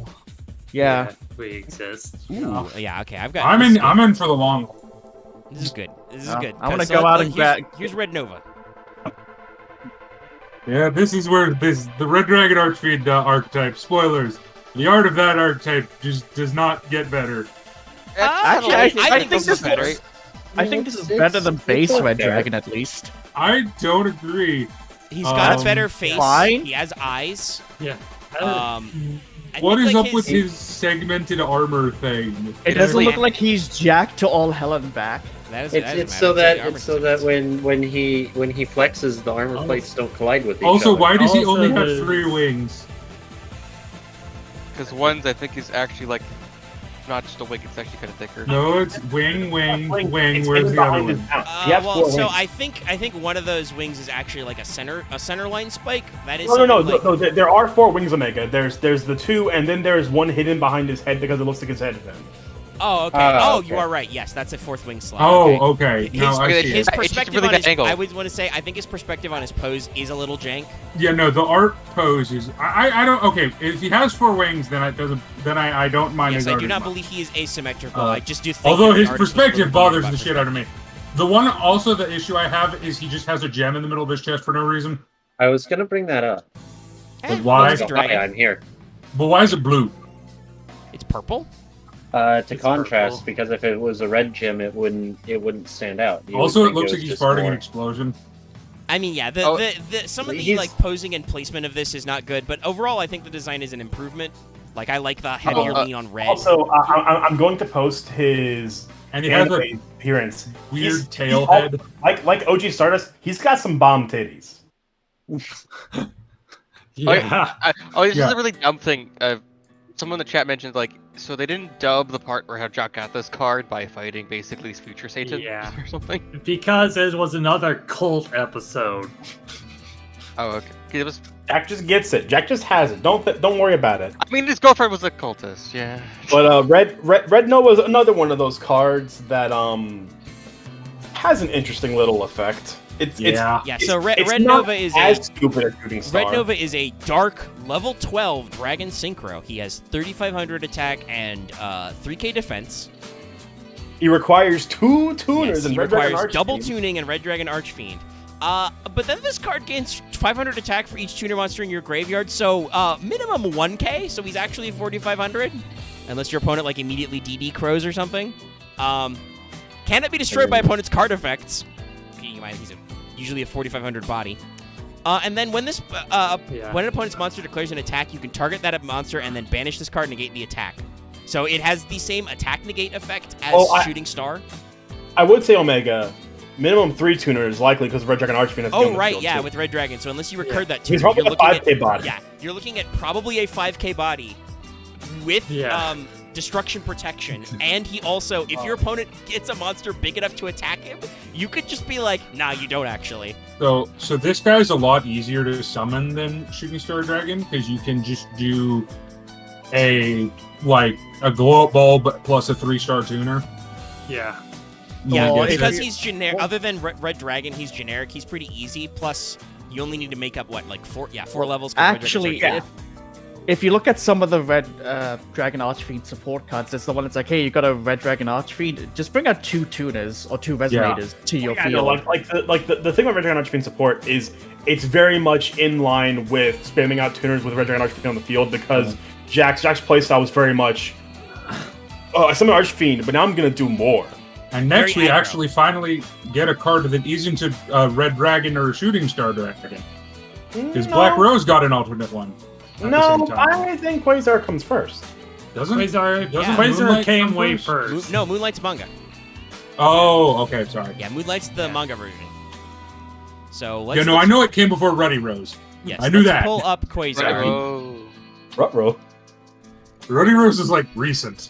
Yeah, Ruddy Rose is literally just now. But I knew Moonlight is old as shit.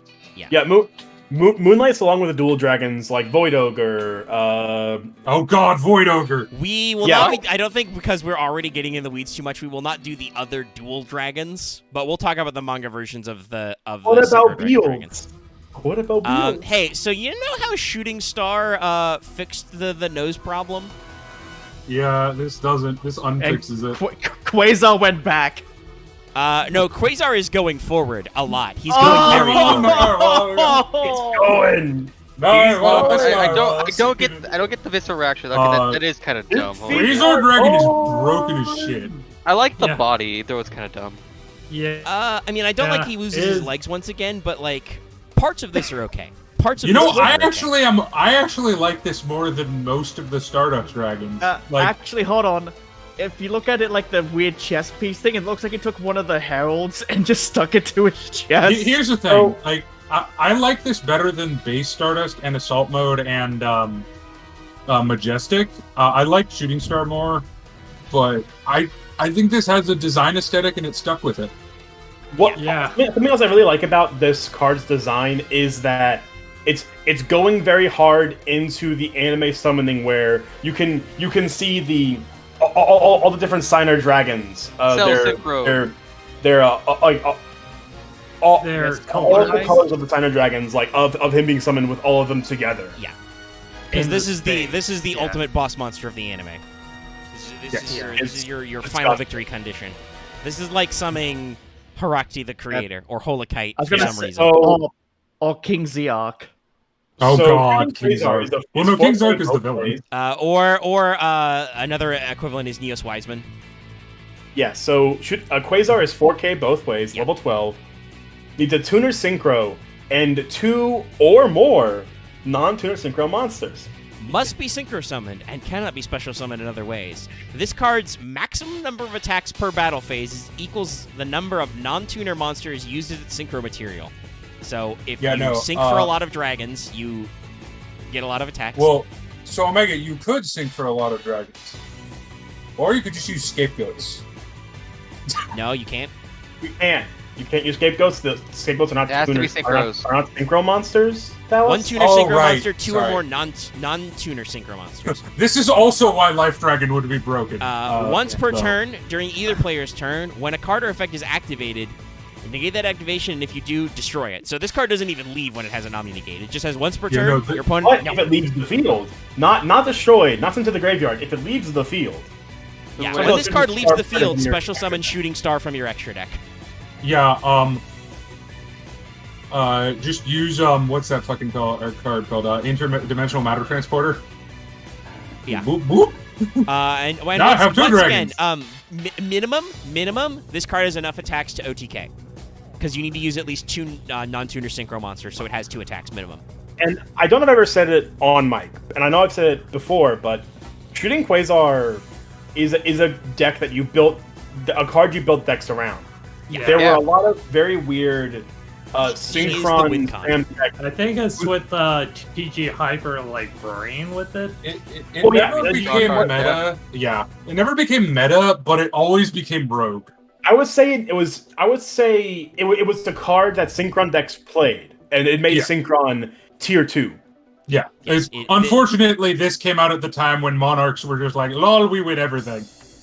Yeah, it was first released as a Shonen Jump promo, and then also was in Legendary Collection 5Ds. So this will probably also be a card bank for us. It was also at a point like that was. It was also disconnected just long enough from kaijus to be a thing, where Quasar just existed, and I wouldn't say it hounded the meta, but if you played a deck who could summon 2 Quasar in one turn, you played that and usually won that game because you had 2 Quasars on the field. Yeah, that's the game. The game over, man. Okay, this card's way later, so I gotta. So yeah, I believe. So technically, I believe Cosmic Blazer was next in the anime, but it was not made a card until way later. Cosmic Blazer was a card that was shown at the last episode of the anime, but we just saw its name. We didn't know what it did. It was just a card that was there. Okay, well, so let's show you the man, the myth, the legend. He took like this guy was 2014. This guy took 3 more years. He wasn't printed until Dual Power in 2017. Yeah, this is a I mean, okay. There's one thing. I'm disappointed. There's one thing wrong with this art. Which unfortunately is Dallas. There's only one thing actually. Like, what do you think that's wrong? It's the ribcage. Impreg orb. It's Impreg orb. It's not a rib cage though. He's just got 1 extra set of spike limbs. But why? Yeah. That's not the problem, though. The problem is this guy has a Pendulum Dragon Impreg Orb chest, which is a very weird, dumb, not okay aesthetic choice that a lot of Yu-Gi-Oh! Dragons around this time had that is unfortunately backported to Stardust for some reason. I also think the other problem is, like, what is this pose? He is being seriously, synchro-summoned. what is he doing? He is jumping out of the synchro summon hole. You can see by the fact. But why is he looking back? Because he's like, oh shit, is my tail out yet? He's just, bitch, did you just summon me? Yeah, I think he might also be looking at the person summoned because he's like, what is he doing? He's looking back an enemy to eat. He's looking back at the lines, just like going, "Oh man, I think I left the oven on." I know I bring this up every time we do this, but why does he have Destiny Hero knee spikes? Why? I mean, he's just that at least is on aesthetic for Stardust. He is a spiky boy. I do not like this card's design. I don't think it's worth putting this on screen, but this is all we saw of Cosmic Blazer in the anime. He's very shiny and spiky. No, well, yeah, but this is all we saw of Cosmic Blazer in the anime. Oh, okay. Yeah. Literally, that was like I was on a TV screen and Yusei had a card. Okay. See, is that it's a white card that has I'm gonna say a vaguely green card. It's vaguely green. Yeah. Is you guys seem like the types that would criticize what was that thing in Dark Souls 1, crawling dragon or whatever. But that has Gaping Dragon. Gaping Dragon is supposed to be a disgusting remnant of like trash, literally. It is of like an age. It's a bunch of trash got thrown in a sewer. And like this is supposed to be nice and pristine, and then it's just like, and everywhere is spikes. Yeah, this is the high level synchro because its materials are 1 tuner synchro monster plus 2 or more non-tuner synchro monsters, so it's got the same conditions as Quasar. Same stats. Can we do the Spark Stardust Dragons, please? I mean, yeah, I think it's time to get... Well, okay, so let's see. We could do the variants later, but those were released later, so we probably shouldn't do Supernova, Riser, Red Rising, and Ruddy Rose yet. Yeah. So Cosmic Blazar, though, it's got similar summoning requirements to Quasar. And then must be synchro summoned. Quick effect, banish this card until the end phase to activate one of these effects. When your opponent activates a card or effect, negate that activation if you do destroy that card. When your opponent would summon a monster, negate the summon if you do destroy that monster. When your opponent declares an attack, negate the attack and then end the battle phase. So this is just a much more generic nope card. Hey, are you trying to do something? No, you don't do that. And it comes back, so it's not once done. Because we needed more of that. Actually, but yes, also it banishes itself, so it's probably a lot harder to get rid of because you can't just go, oh, hey, that's a nice Stardust Dragon you have in your graveyard, DD Crow. Yeah, you need something that's the anti-DD Crow to get rid of it. Imperial Iron Wall. Unless your opponent is playing Pot of Acquisitiveness, I think is the card. Yeah, no, it's harder to deal with because it banishes itself, and it banishes itself for a phase. So yeah, you can't Gravekeeper it, for instance, which would also stop Stardust if you tried to Stardust under the effect of Necro Valley. But yeah, it's got it's very mean negates. So it's activate a card or effect, Omni Negate, negate and destroy, summon a monster, negate the summon, then destroy it, and then also negate the attack and just end the fucking battle phase. Literally. For turn, negate. Yes. So yeah, no, this is a pretty decent boss monster. The problem was that he came out in Duelist Saga in 2017. So he came out way after. I believe this would have been Synchros are in still good. MR4, right? In 2017? I think so, yeah. Oh yeah, no, he's irrelevant. Yeah, unfortunately, this was the time when all non-Link related decks were dying This for. is extra the deck time where space. Konami went, no, you will buy our new product. Like honestly, I think the only like relevant synchro deck I've actually played that was modern was my Akashi, but that's because it also has links that work into. Or I mean, into the synchros Adamantipator back tore up the things, but that was That's also Yeah, no, there have been released modern after, synchro decks. after It's MR4. It's just So- during MR4, there were two decks. There I was would Pendulum also, and there was. it wasn't Adamantipator in the format, it was Block Dragon, and Adamantipator was the engine for Block Dragon. Yes, enough. Adamantipator, while still good, is not nearly as meta without Block Dragon. Yeah. Also, technically, there is a pretty decent amount of synchro involved in Drytron currently. So, because Herald of the Arclight is a card that is Yeah, good. Herald's yeah. are synchro. And Drytron Yeah, like, we're does. working The out thing the about leads, but, like, Drytron the is, whole other thing than with it Block Dragon succeeds, was- it doesn't have a it does not have a extra deck component other than it's a brand new Xyz monster. Yeah, we're getting out in the weeds, but like the whole bullshit of Don't worry, synchro I'm bringing is us back on. it wasn't bad. It was just because of how link summoning worked. You had to have you had to actually had to incorporate a decent amount of synchro monsters, which for synchro climbing limits your extra deck pool. We're Because you have dumb. to commit half We're- and half.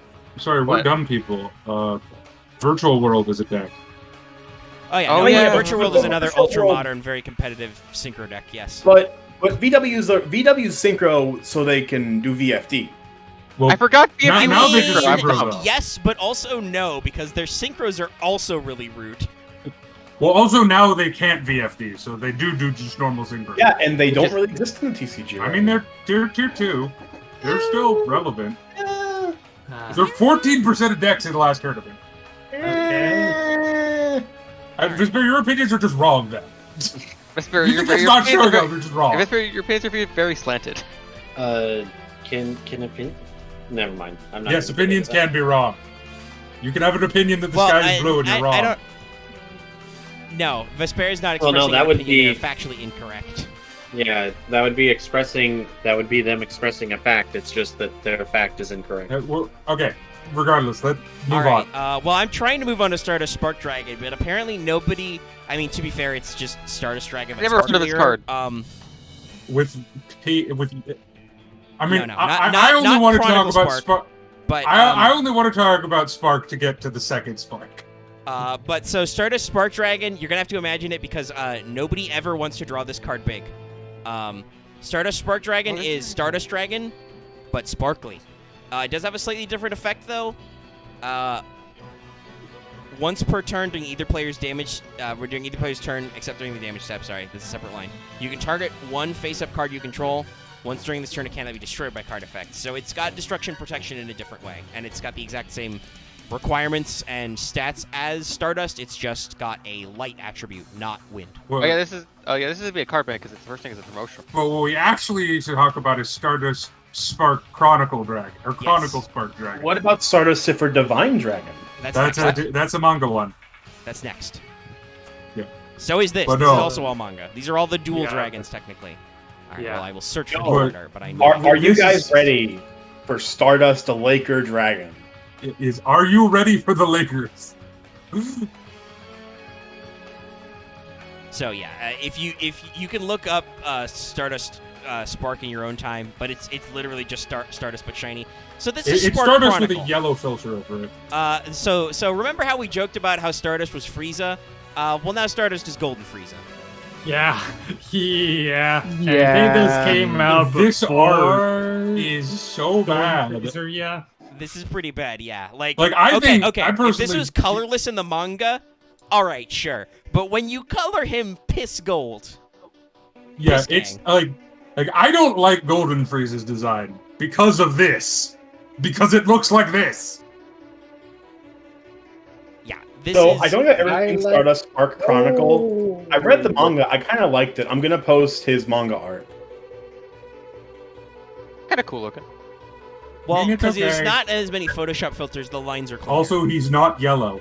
Yeah, like it's like the well, like not only is he piss yellow, because of the edit, he looks like he is just erupting piss. yeah, Yeah, they it's did so a weird bad. Photoshop tilt filter job on him, and it's bad. Yeah, this is not a great art. Like, I get what they're going for. Okay, he's gold now, but like, gold is not one of Stardust's palette colors. Not even if he's light type now. Yeah. Like, Well, you should have so, just kept his armor white, and it would have worked. So a thing I think they were trying to go for with the yellow thing is that he is SYNCHRO, which is Flash Carrot Dragon, as in Flash Carrot Gold Dragon. Yeah, it's supposed to be called True Flash. It's a weird pun name. So like, well, he's yellow because carrot, like carrot gold. Yeah, but it's not great. So Doesn't work.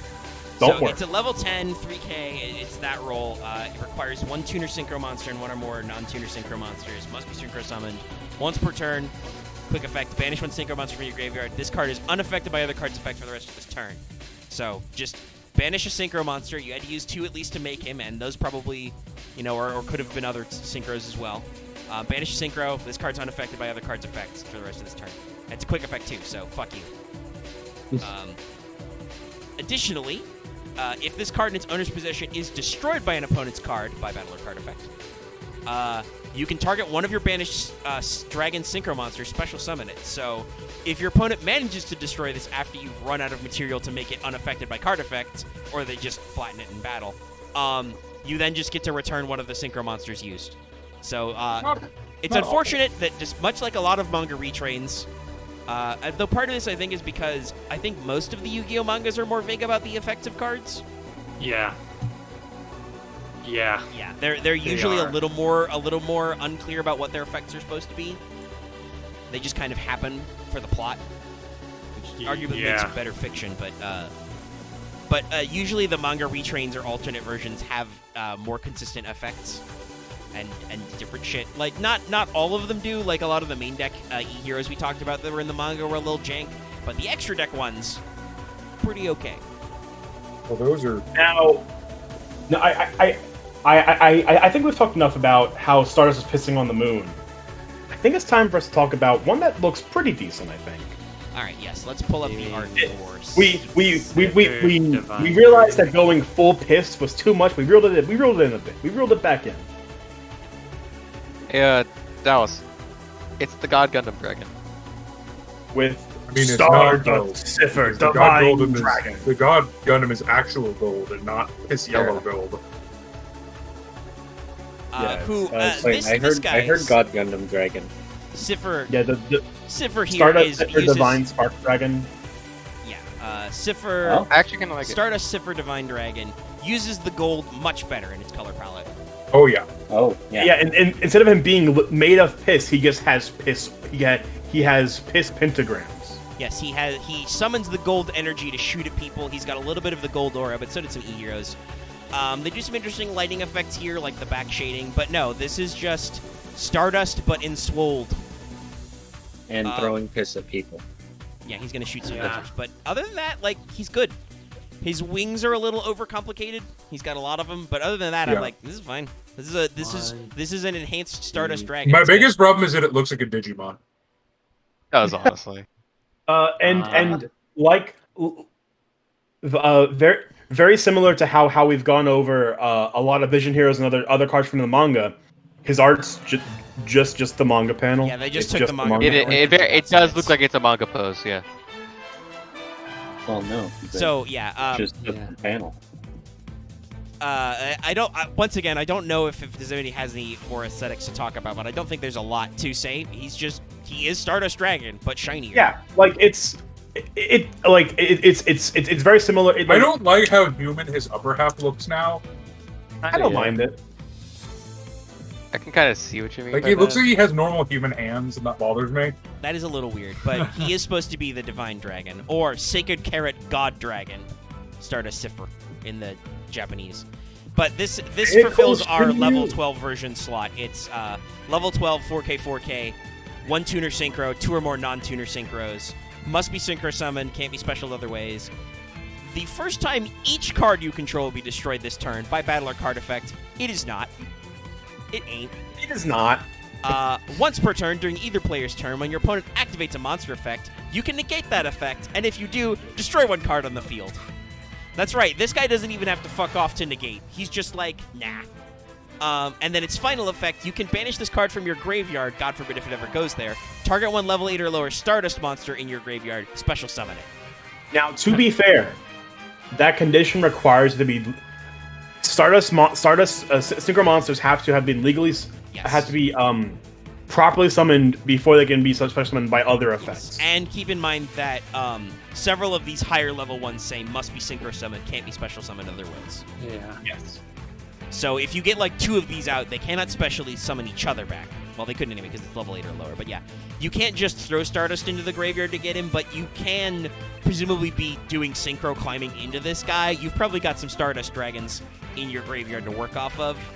So it floats. In addition to, like I said, it has a very spicy destruction protection, and then just it has a monster effect Omni Negate with a destruction, with a pop. Considering this card wasn't printed until 2016, I think it shows. Yeah. Yeah. I don't think he's as much of an instant OTK machine as Quasar, but definitely has a lot more modern design. He's still pretty cool, and just the lingering effect of, hey, you have to destroy everything on my field twice. Yeah, which, by the way, those types of effects are really annoying. Just anything that's just like, yeah, whenever you would do something the first time, don't. Now, okay, this is a card we have to talk about because we're gonna transition to red for the manga. Yeah. There's a lot of these. Spoilers, guys. A lot of them don't look great. Just my personal opinion, but I looked at some of these. This line of Red Dragon Archfiend, not the best. No. But also, before we do anything, even with the card art, we got to talk about the Namez. Gosh, if I can find a good version of his art, I may have to pull it up manually. Tops.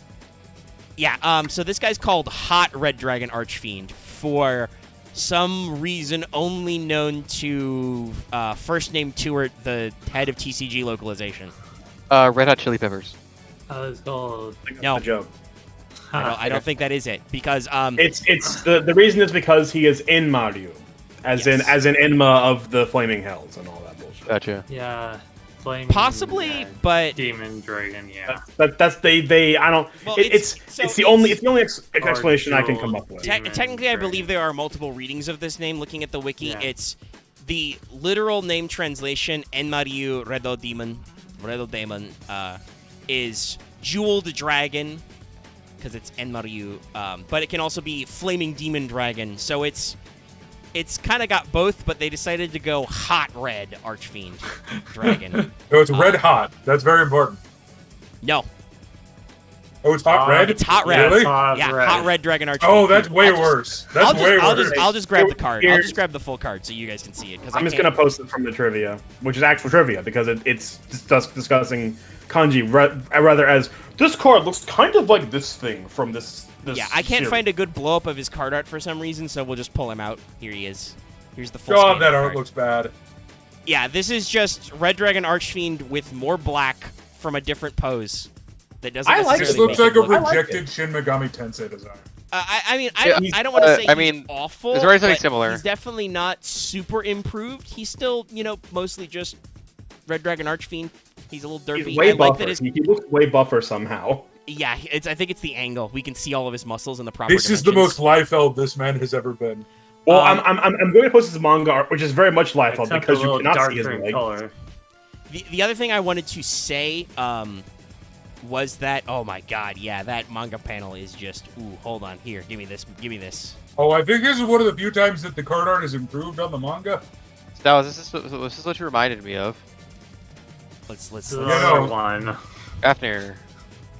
Oh, slam this- jam this. This one's even better. This one's. Oh, yeah. Martha already posted the one's even better. No, the that tiny is aspect. one of the worst arts I've seen in a while. Yeah. Yeah, so, he's very, very derpy in the manga. He's slightly less derpy in real card form. I do appreciate that they changed up his color palette a little bit in a good way, unlike making Stardust gold for some reason. Associating Stardust with gold, The fact that hot Red Dragon Archfiend here is more cool because he's got much more black on him. It's a much better color contrast. God, that localization though. What is it about these poor Signer dragons that attract bad localizations? Meh. We'll get there. But this is just like we said, the whole hot red. It's definitely a case of them not knowing how to translate a pun, and they just gave up. yeah, they just gave up and did something that they decided. Well, it's a pun, so we'll just make it a joke name. Which I'm okay with, because this art is a joke. I mean, yeah. This art is a joke, but his effect is not. No.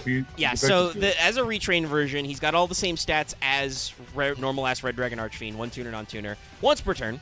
During your main phase 1, you can destroy all other face-up attack position monsters on the field. Monsters? Fuck them. Monsters other than this card cannot attack the turn you activate this effect.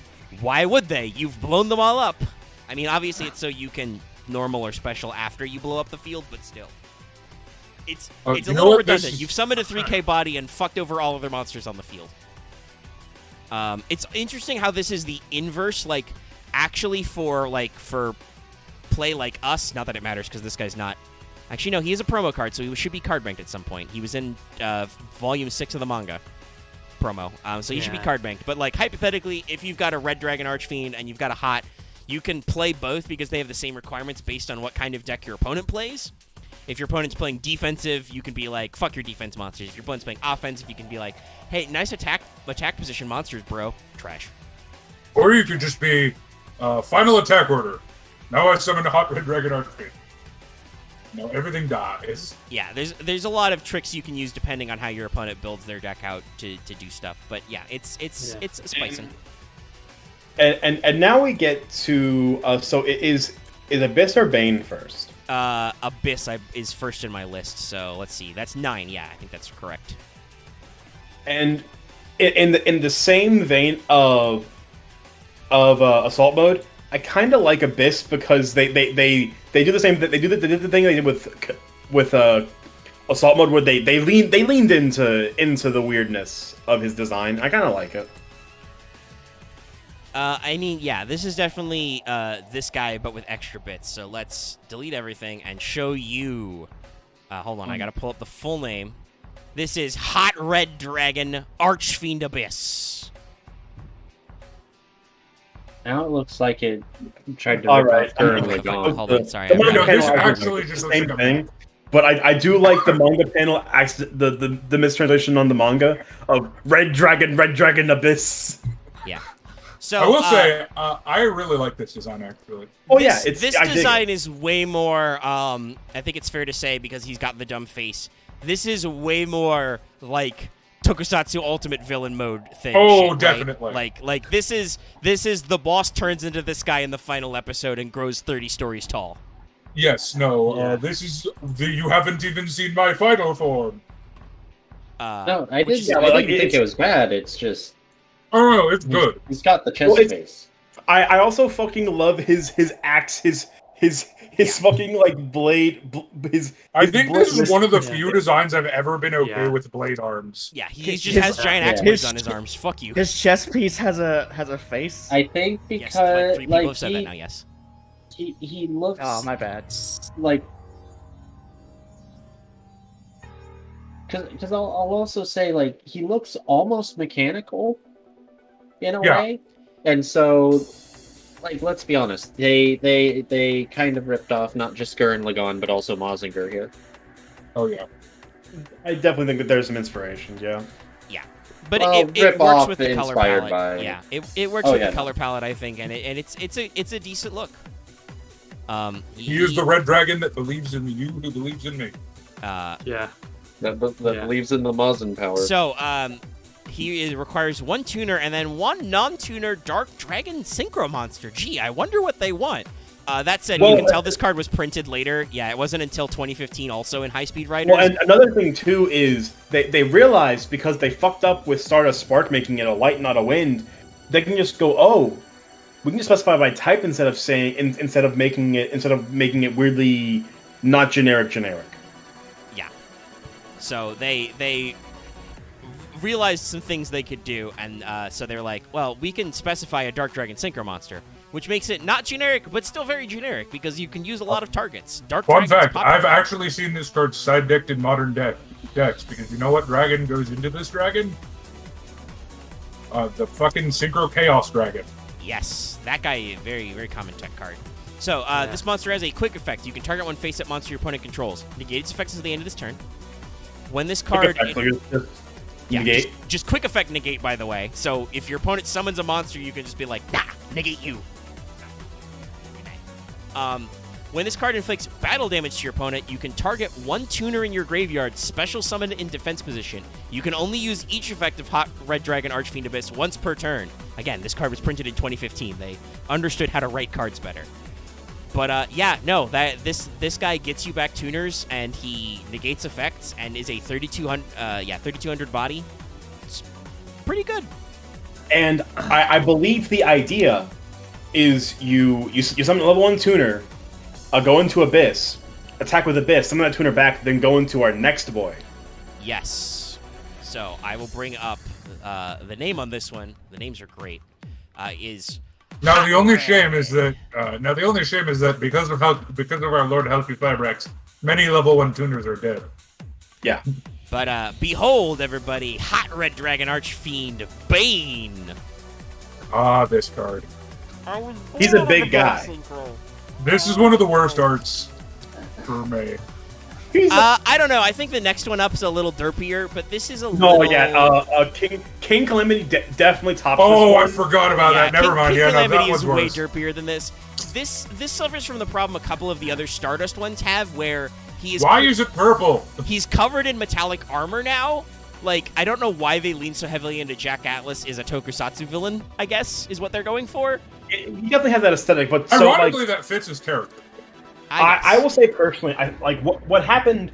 The reason Abyss works and Bane doesn't is that Abyss went into that as design and worked with it. Bane is when they realized people like that and said, "Put more on it." And Yes, then he has forgot what they were extra. doing. He has knee faces now. He has shoulder faces. His skin is covered up by armor plates, which are also Honestly, shiny and metal. I could fix this card with one design choice. Not purple, Change the purple bits to red, and I think it would look a ton better. or like that kind of darker purple red in his wings. Yeah, Yeah. maybe. That would look a little more on theme. His horns are also a little ludicrous. Like, notice how he's got horns on his horns. He's got horns on horns on horns. And horns on his. The Like horns it are looks just like way he would have apart, trouble yeah. moving. Oh yeah, no, he can't Because turn he's his. got He horns. straight up can't turn his head. Yeah. Because he's got horn. You're correct, David. He's got horns on Yeah. his shoulder armor and spikes on his wings. He cannot move his head. And his horns have horns on top of his horns. He also, as Marth pointed out in our text chat Discord, he's got axes not only on his arm but has an axe blade for a tail. I mean that I'm all right with. He's Yeah, trying a little these- too hard. Yes, there Yeah, is these too much going on in this design. Zed just had a great. These axe great arms are a little bit big for Well, the perspective's weird, but Zed in chat had a great. He said he swears Hot Red Dragon Archfiend is piloting this thing. Yes, Oh, that's another right. thing too. Clearly, this is a mecha armor that regular Hot Red Dragon is just flying. So if you look at his left arm, it's very clear he's not able to. This is just the Gurn. If you look at Bane's left hand, he should not be able to ball that into a fist, but on his right hand he is. You are correct. I guess he took off his finger claws. Yeah. Because his fingers are huge and spiky. You cannot ball that into a fist like that. You are correct. So yeah, Bane is not the worst, but he's very derpy compared to. I think, like as Dallas said, if Bane's skin color was not purple, he would be pretty cool. At worst, he's kind of iffy, but he is not terrible. Now our next boy. Well, let's mention this guy's effect, because you were right. You're absolutely supposed to climb into this guy with Abyss, because he's level 10, 3,500 attack, still dark, still etc. And he is one tuner plus one non-tuner dark dragon synchro monster. And his effect reads, you can tribute one monster, then target one red dragon archfiend monster in your graveyard, special summon it. So he gets back red dragons. When this card inflicts battle damage to your opponent, you can special summon 2 tunas of the same level, one from your deck and one from your graveyard in defense position. You can only use each of these effects once per turn. Are they water tunas? Yeah, so he gets out the 2 tunas you need, because that's Red Dragon's thing, is the double tunas. Yeah. Yeah, but another thing too that we forgot to mention, because we were focusing on haha funny Bane posting. Yeah. His Japanese name is Belial. Yes, that is like, that's not okay. As a discussion we had in our own Discord about whether or not that one crossover card from Monster Strike can come over here. Somebody was like, isn't there a Dark Lord Lucifer card? It's like, yeah, no, that's the first Dark Lord in the TCG. They fixed that. Because that would be unfortunate. He is Inmayu Red Damon Belial. So, let's pull off our final man, Hot Red Dragon Archfiend King Calamity. Oh, this art. Red Damon Calamity. We have A, B, just and based on that name and it having so many descriptors. Yeah. Behold! Bad.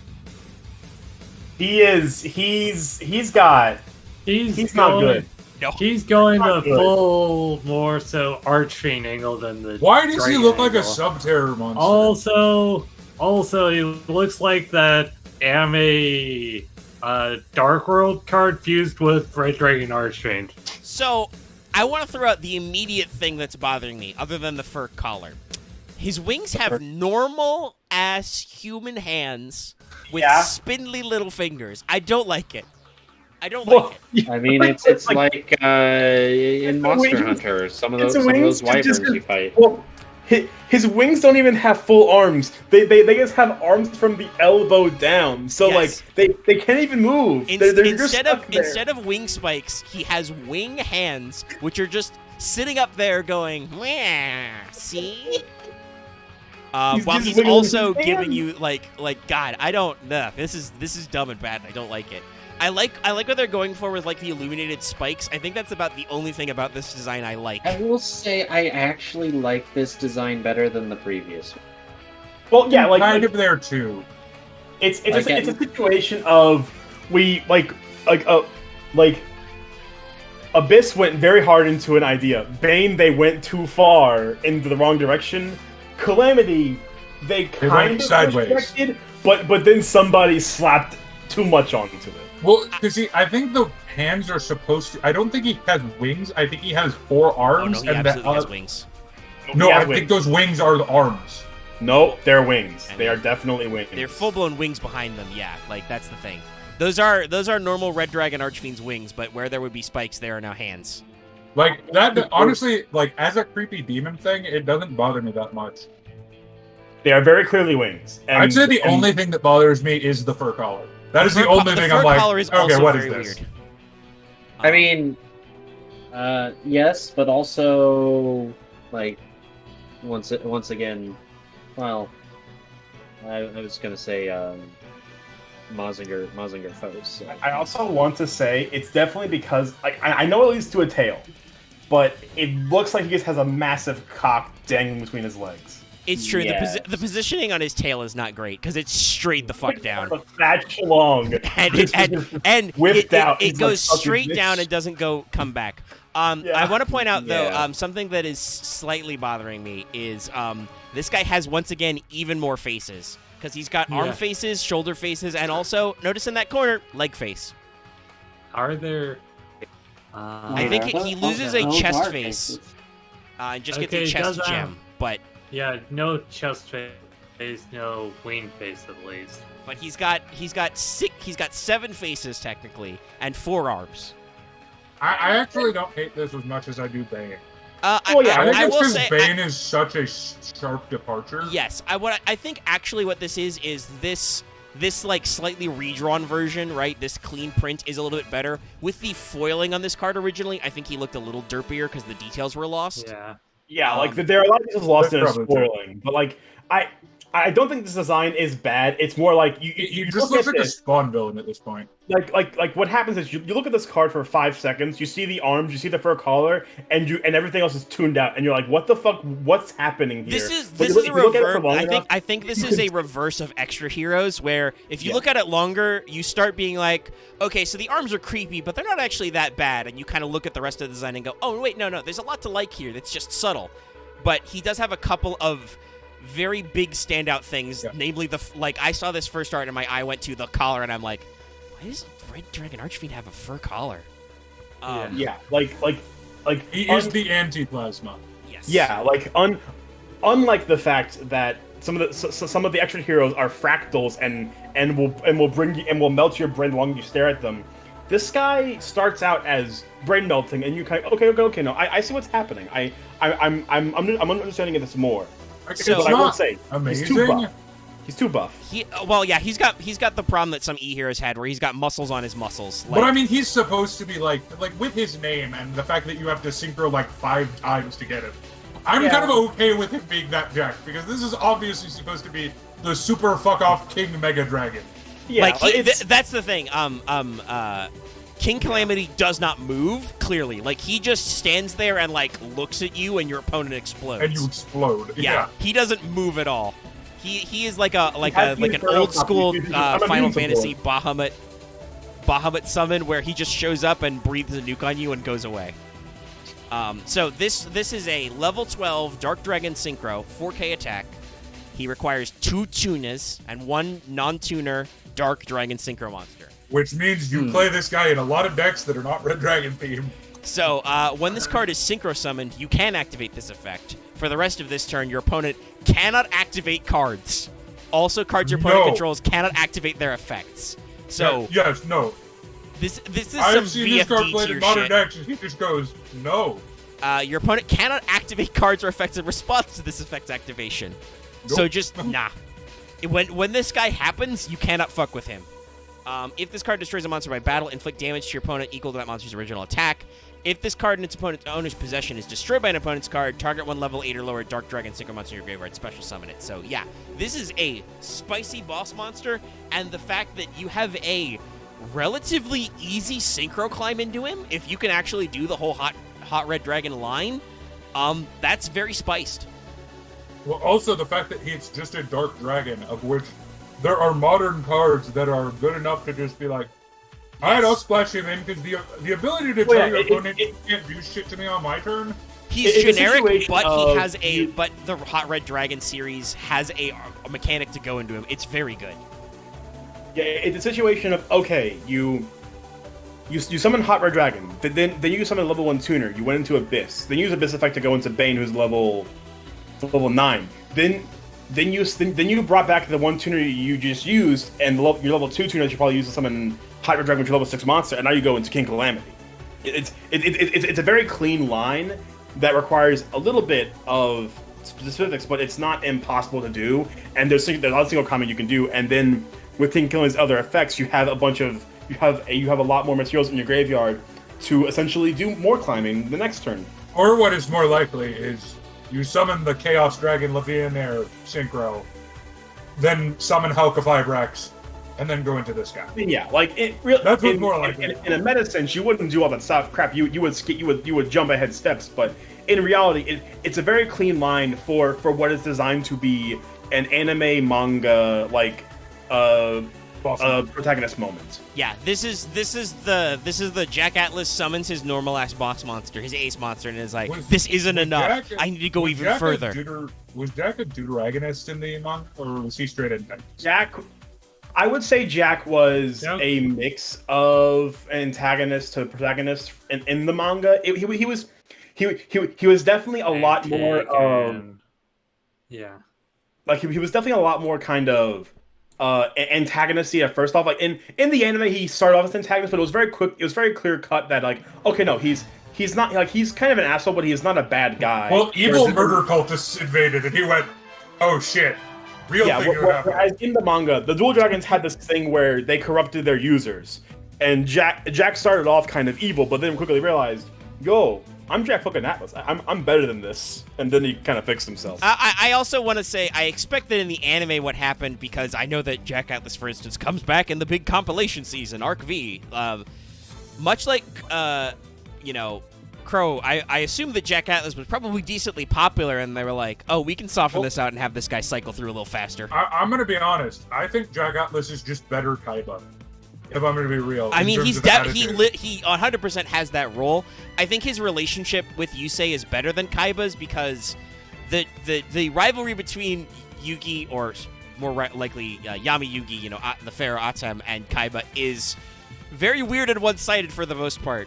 Like, it's just Kaiba gets really butthurt. He loses in episode 2, and he doesn't get over it for like 500 episodes. To make a My Hero Academia reference, it's a lot like the Endeavor All Might situation, where one of them is like, I will make defeating you everything about my life, and the other one was like, well, that was fun. Yeah. Meanwhile, in 5Ds, they set up in their past that no, Jack beat Yusei, stole Stardust, and then stole his Dual Runner, then fleed away from the satellite into Domino City, then became the biggest dick. Well, yeah. Like one a dick, two he got the biggest dick because of Stardust and Red Dragon. Didn't he actually just tie up one of their friend group on a boat just to make Yusei go after it? A lot interactive, but more or less, Jack betrayed Yusei. Yeah, it's established in the backstory. Jack Atlas and Yusei used to be bros, but then Jack stabbed Yusei in the back for the fame and money, and is now #1 big dick in Neo Domino City. And then, except he's not, because of capitalism. Capitalism. All right, but I'm not even joking. That's the plot of let's not get too much in there. Let's pull up Moonlight. It will be fast because I love this art. I think it's a good art, but there's not a lot to talk about because spoilers. I mean, it's just Black Rose again. Yeah, Moonlight is just Black Rose but shinier. It's just another. It's the same. If we want to do it, we can even bring up Ancient Pix and Power to Mega Dragon. Power to Mega Dragon is just the same thing with Moonlight. It's just a different pose. It's the exact same dragon. I mean, it's a good fucking pose, but you are correct. I will see if I can grab the arts for all 3 of these. But yeah, Power Tool is just, hey, what if we just did a cool action pose on Power Tool? Yeah, like it's a good art. Like, don't get me wrong, but it's like, I mean, it's just Power Tool again. Like, there's nothing different. No, I resized that, but I lost it. But let's cycle through Power Tool really quick. Hold on, let me bring these all up. Because in the manga, somehow Akiza was even less relevant than she was in the anime. Yeah. Well, in the manga, there was essentially one arc. Yeah. That's too big. I think it's like Dual Sense. Yeah, like there's the whole thing where like, oh, there's a tournament where like there was a tournament where there were Dual Dragons just scattered throughout the city, and you had to drive and get them. And it was all part of funny. I mean, Rex. It was all part of Funny Valentine's. You do not disrespect the name of Funny Valentine by comparing him to Rex Goodwin. I mean, but it literally is. It is literally part 7. But I mean, it is, but also it's shittier though. I never said it was better. I'm just saying it is very much Steel Ball Run, but Yu-Gi-Oh. Yeah. I mean, it is in the same way that Lion King 1.5 is Rosencrantz and Guildenstern are dead.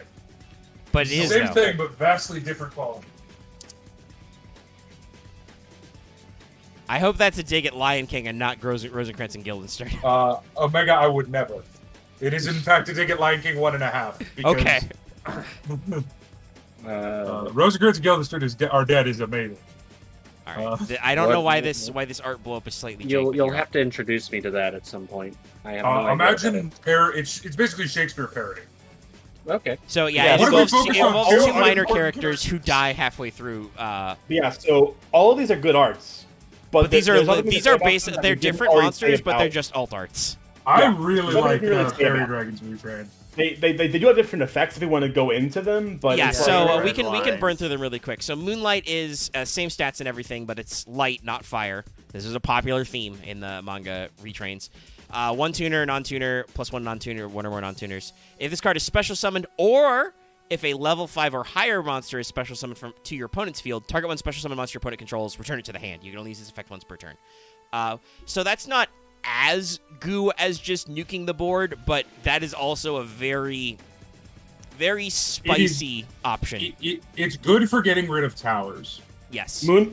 Moonlight is also explicitly designed to be an anti-synchro card. Yeah. You set this up on your field, and when it's special summoned, you can target a special summon monster, bounce it, and then it, and if it's special summoned to your opponent's field once per turn, you can be like, no, you don't get that one. Don't have that guy. And then Power Tool Mecha is same stats. Power Tool. So, during your turn, when an equip spell card is equipped to this card, you can draw 1 card. You can only use this effect once per turn. Once per turn during either player's turn, you can target 1 appropriate face-up equip card on the field, equip this to this target. It's all right. It's okay.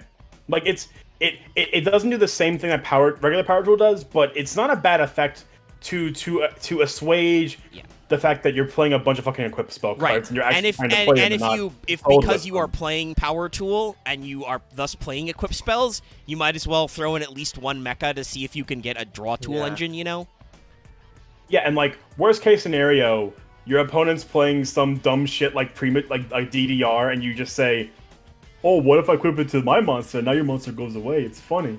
Yeah. And then Ancient Pixie Dragon. I think that'd work. I actually don't know if that. I don't know if it's a valid target. Work. Well, but I don't know if DDR would consider it an appropriate target. But either way, I'm rambling. So, and then Ancient Pixie Dragon or Fairy Dragon Ancient in Japanese. Panic Pixie Ancient Dream Girl.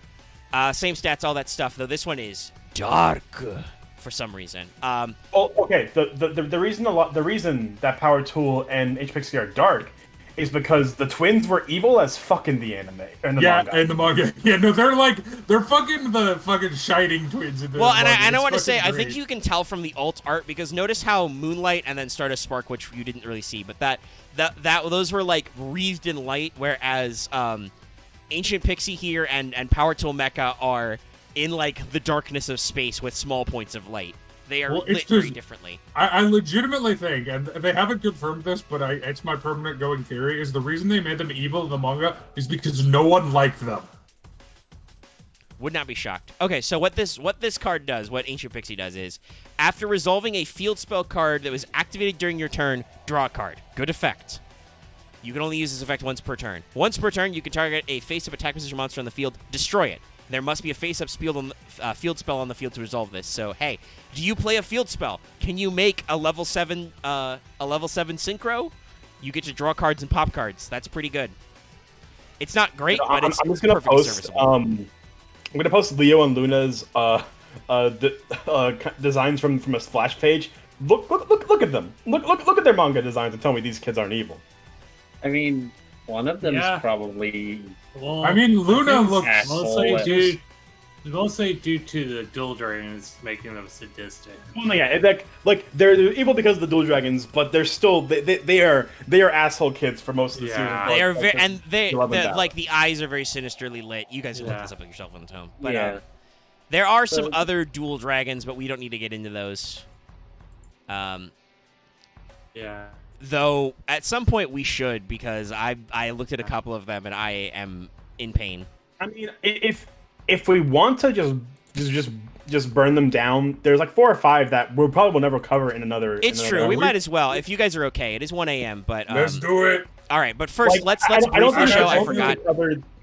No, that's one. There's one of those as well. We do need to bring that up because I couldn't fit him on the screen. But this is the alternate black feather. It's just black feather again. He looks exactly the same. He is gone.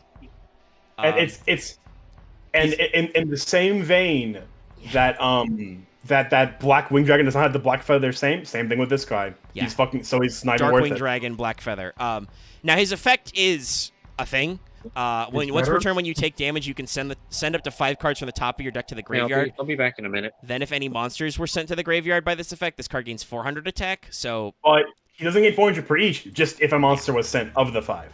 Yeah, you just have to guess how many cards you need to get rid of to send a monster. But I it's think not it's still super great. technically better just for the simple fact that it lets you mill the top of your deck. Well, it's better in that the effect is arbitrarily designed for Black Wings, but it really isn't. Also, the original was so bad. Yeah. All right, so can I find? Yeah, so it's Dragon Necro, Ascension, Void Ogre, and Beals. So like there's like 5 we can just bust out because it's like we're not gonna cover never really gonna be able to properly cover them. Draco Necro was a dual dragon? Dragon Necro's Nether Soul Dragon. Yes. Yeah, I use this card a shit ton because it's meta. Well, Dragon Necro and Dragoctus. Dragocatus. Yeah. It's meant to be it's definitely meant to pun on Cocytus, but it does not come off well in English. All right, so that was Necro, Dragon Necro. Dragon Necro is what we call a super poly target. Yep. There's Ascension Sky. It's before we move on, I want to say he's white. He's white Slifer. What is that art? It's like Slifer's weird like. Oh, Dallas, don't. What we're gonna do? I'm gonna pull up Void Ogre Dragon now. So God, be ready. I know what Void Ogre looks like. It's a meta card in Duel Links. Behold, Void Ogre Dragon, Red Eyes Black Dragon with cancer. It's Red Eyes Black Dragon, but designed by 90s comic book artists. So are if we're doing all 6, are we going to have the upgraded versions of Beals and? Yeah, Dragon? I think I can fit them all on screen. Most of these are. Yeah, if we're doing all 6, so let's pull up Beals. If I can find another card that is the bane of my existence in Yu-Gi-Oh.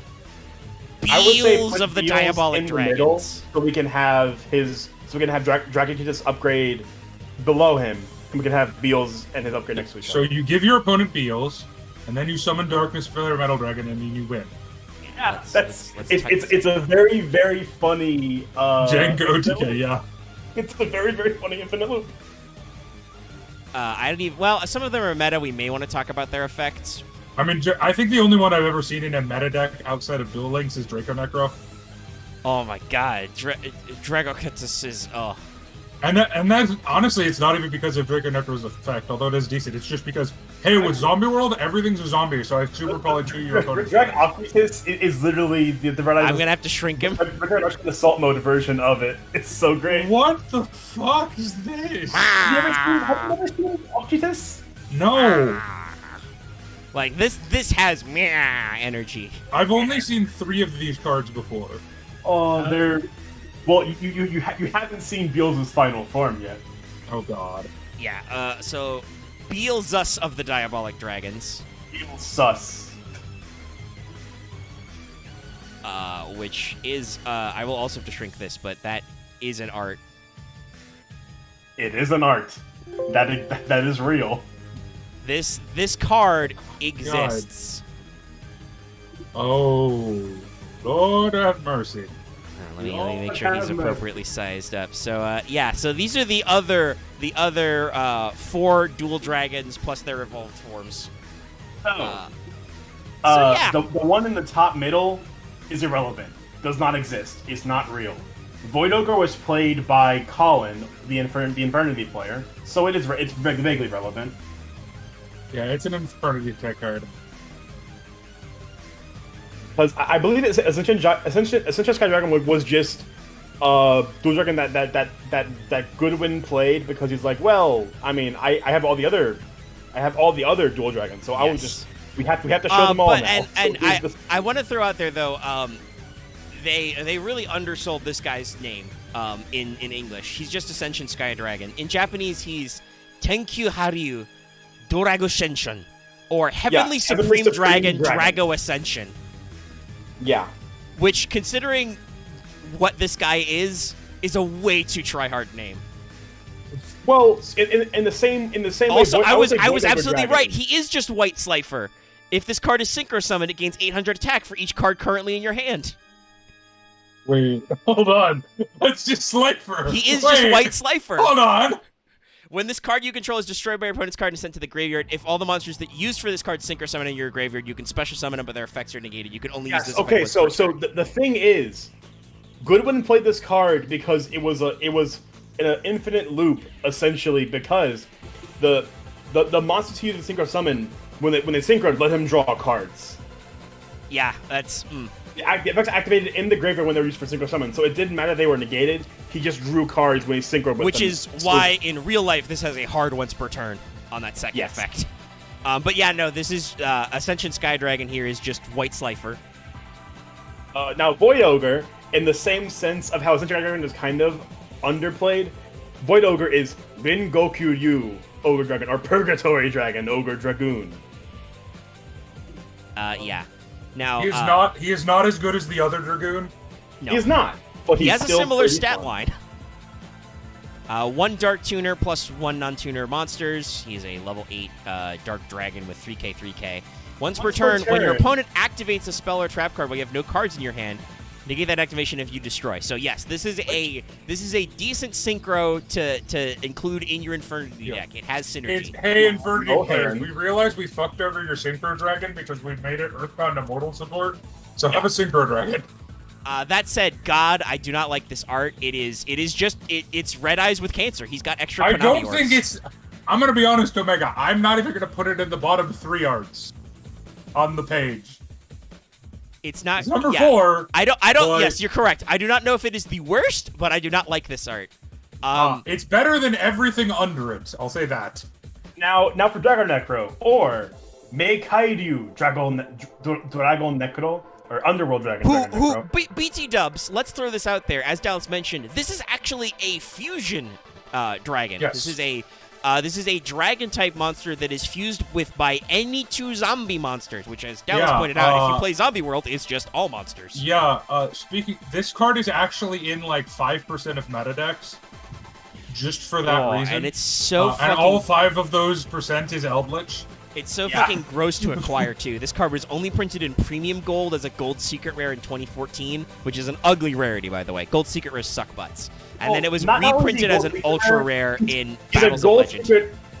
He's a Gold Secret Rare fusion monster card, so he is purple and shit gold. Ugh. It is not a good look. Ugh. But yeah, so was that the worst named gold one, or was that Infinite Gold? No, it's we're not talking about the set name. Like a Gold Secret Rare. No, I'm saying because Gold 2014 has the best set name ever. If it is what I think it is. No. Premium Gold, Return of the Bling. No, this was just yes, Premium that's actually Gold. This set name is just Premium Gold. But the sad. Gold Secret Rares are. Ugh. I own a couple in real life. They are actually uggo. Yeah, so he's a 3k beat stick.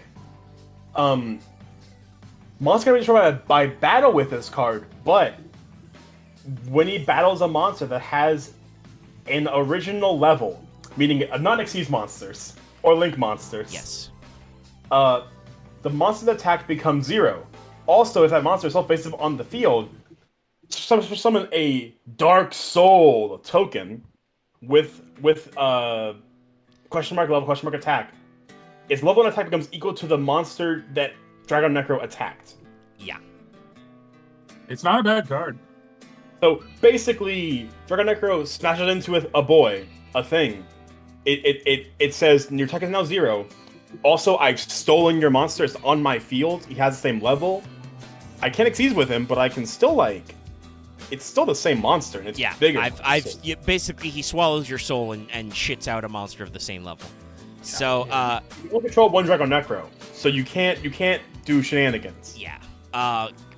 All of these guys, by the way, have super extra names. The evolved form is Meikai Dakuryu. Yeah. Dragocutus. Underworld Corrupted Dragon, Dragoctus. Drake. It's really hard to say Dragochitis, yeah. It's a play on Cocutus, but it is not. The syllables in Drago don't work well with that. Yes. Dragococutus. Now we haven't really talked about Drago Necro's design, but I don't think Drago Necros is bad. Regular Drago Necro is okay, right? Like Drago compared to Necro other is zombie zombie monsters or zombie dragons, yeah, like he's fine. I mean, Now, technically that he's was not even a updated dragon, form, he's just a though. zombie. No, he is a dragon. He is a dragon. The skeleton on his chest. Right, I'm too used to him being in Zombie World, so he's just a zombie. Yeah. He is actually a dragon, hence how Dragocutus works, but yeah, no. I don't think there's much bad to say about this design. No, I think he's the best design on the page. It's when we get to his upgraded form with his Skeletor ass face chest. Yeah, With his spike nose. And his weird fucking samurai helmet for no reason. Well, it has a spike nose and spike fangs. And also, why is so many shoulder spikes? Like, he has like 3 WoW shoulders on. I mean, that's what the base form has too. I mean, that bothers me about the base form, but that's the only bad thing about the base form. Yeah, he's just... Now, Dragocutus, unlike Drago Necro, is a synchro monster. Because we realize... Therefore, never played. Dragocutus is level 10 synchro. He's 1 Dark Tuner, and also a Dragon type monster. He is 4K, attack 2K defense, cannot be destroyed by battle. When he destroys opponent's monster by battle, send it to the graveyard. You can activate this effect. This card can make a second attack on opponent's monster in a row. During your standby phase, target a face-up monster your opponent controls. Its attack becomes half its current attack, and if it does, burn your opponent for equal to that lost attack. Yeah, that's not as good, but still pretty spiced. Like, it gets 2 attacks with 4K, so if you can reduce your opponent's monsters to 0 attack, that's game over. Omega, sorry, this just came up because I was looking at something. We're doing multiple opens at the later premium golds, right?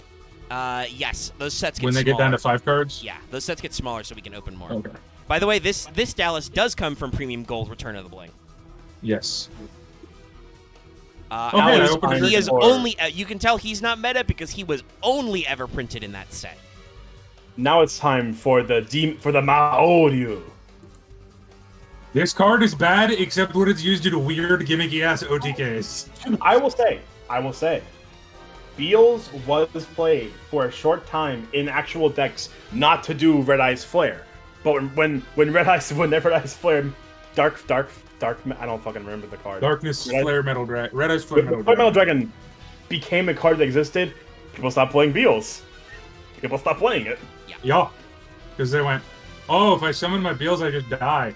Okay. Yeah, yes. which so happened, Red Eyes Flare, and we will do Red Eyes time. someday, but Red Eyes Flare is the Xyz version of Red Eyes, where as long as it has materials, after an effect resolves, your opponent takes 500 damage.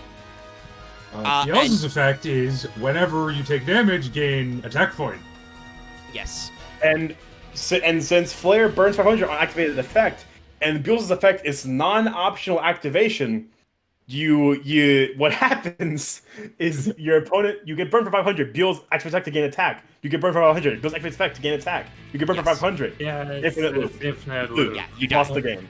Wow. Can I point out a card that comes out as a gold secret rare in the same set as Dragon Necro that's just a fucking kick in the nuts? What? You could get a Dragon Necro, or you could get a Winged Dragon of Ra. Yeah. Oof. Or a gimmick puppet Humpty Dumpty.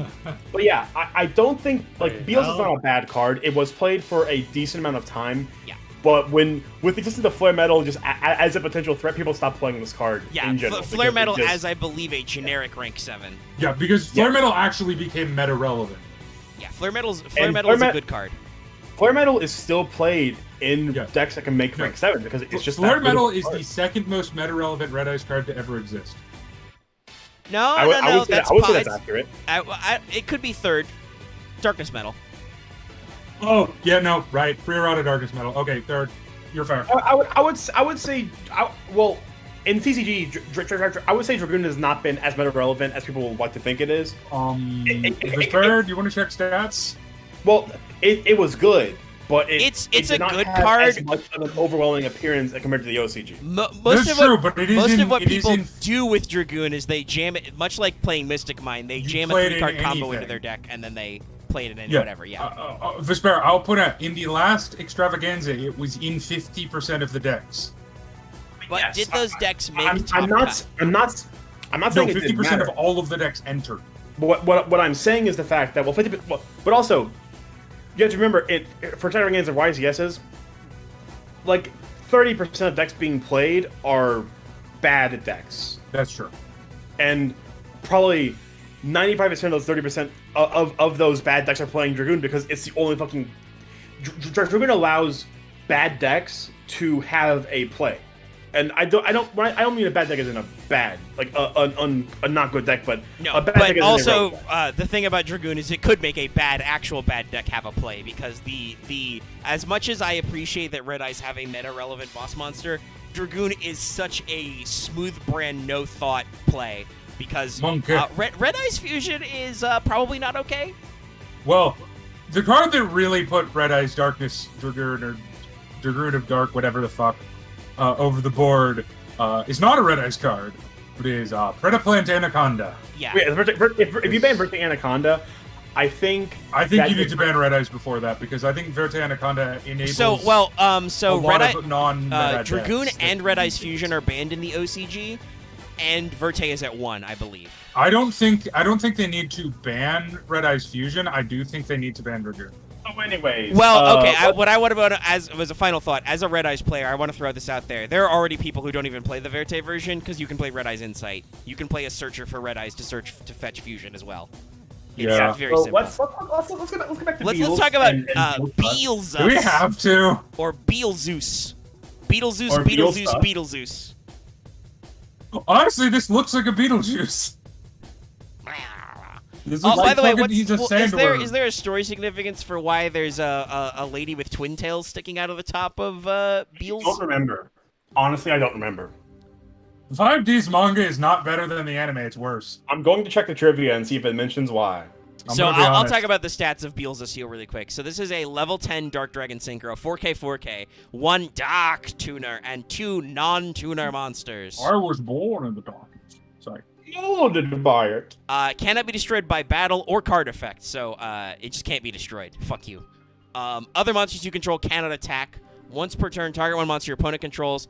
Any battle damage your opponent takes from attacks involving this card this turn is halved. Also change that monster's attack to 0, and if you do, gain LP equal to its original attack. So you cannot use it to OTK your opponent. But it's very annoying. But yeah, it's very fucky.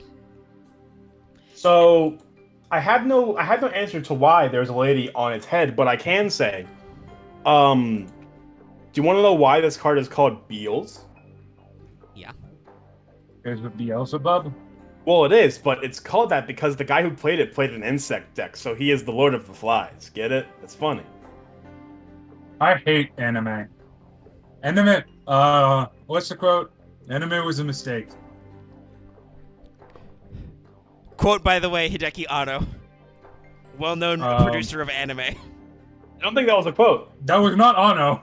Wasn't it? No, that's the Spirited Away guy. Oh, was it Miyazaki?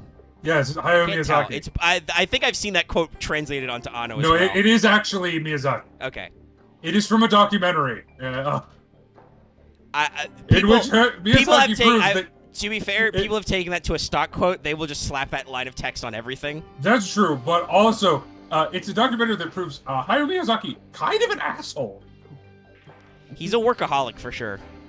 But yeah, so on regular Beels, you can definitely see the insectoid kind of face on Beels. Yes. On Beelzus, it's just you've lost it. You lost it. I don't know what you're doing. They went from maroon to purple.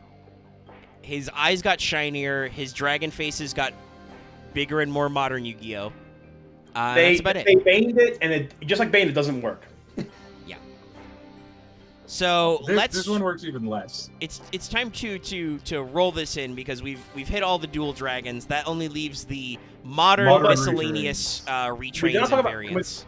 We talked about everyone else's effect. Let's talk about Bielsa's effect. Did we talk about Bielsa's effect actually? Yeah, I read it out while you were looking at the trivia. Okay, I missed it. He can't be destroyed. He can make one of your opponent's monsters attack 0. He's just kind of an annoying cunt. But your opponent takes half damage from attacks involving this card, and you gain LP. Yeah. And he's a 4K body, so he's pretty annoying. He's like Zark, but shit. The insect guy does not look like a Kamen Rider. He is just a midget. He's just a tiny shithead. He's like Weevil, but somehow less annoying.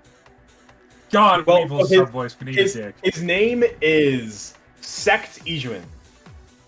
Or Iju in Sect.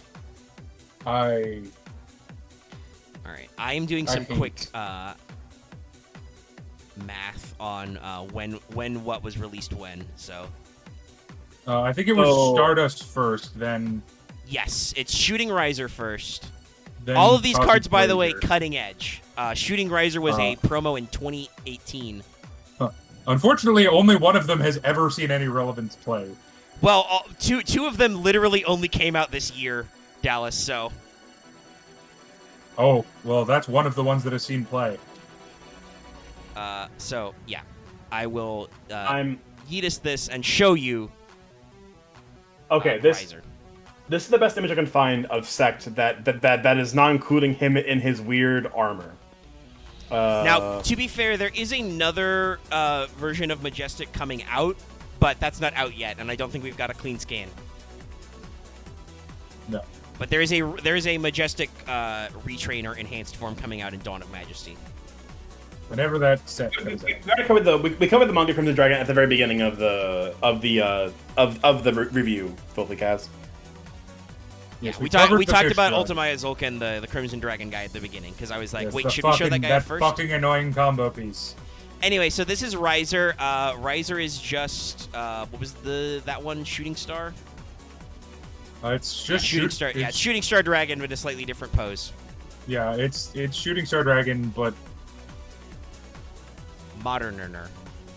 And also, well, technically no. It's not just that it's moderner. It's more of an alternate, like a proper alternate form Shooting Riser, because it's actually a level 7 with 2100 attack.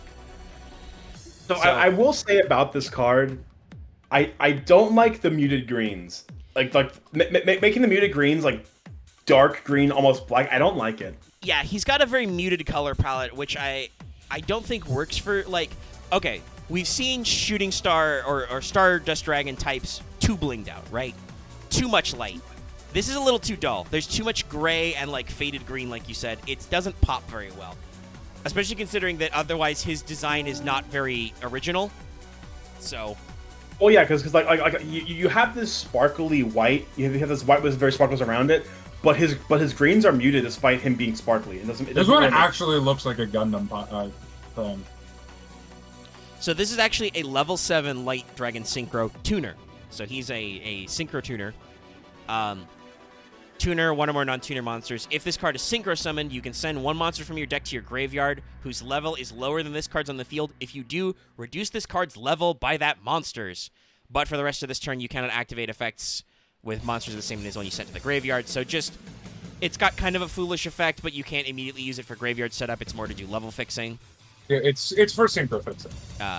You can only use this effect of Shooting Riser Dragon once per turn. Once per chain during your opponent's main phase, you can quick effect. Immediately after this effect resolves, Synchro Summon using this card you control. When was Shooting Riser released? 2018 as a promo, and then in Dark Neostorm Special Edition in 2019. So this is a new-ass boy. When Dark Neostorm, so is that before or after Dual Overload?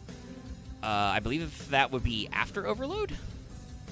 No, it's before. Okay, yeah. Sadly, as far as Synchro support, Dual Overload has permanently outclassed him. Hulk. Yeah, Noodle Boy. My buddy Hal. Yeah, okay. Noodle Boy. Well, I also do want to say, it's off topic, but whenever we get that Majestic clean scan, we can always just shoot him at either beginning or very end of another failed betrayal. Just be kind of like, here's this boy. We forgot, we knew it was happening, but we didn't want to wait.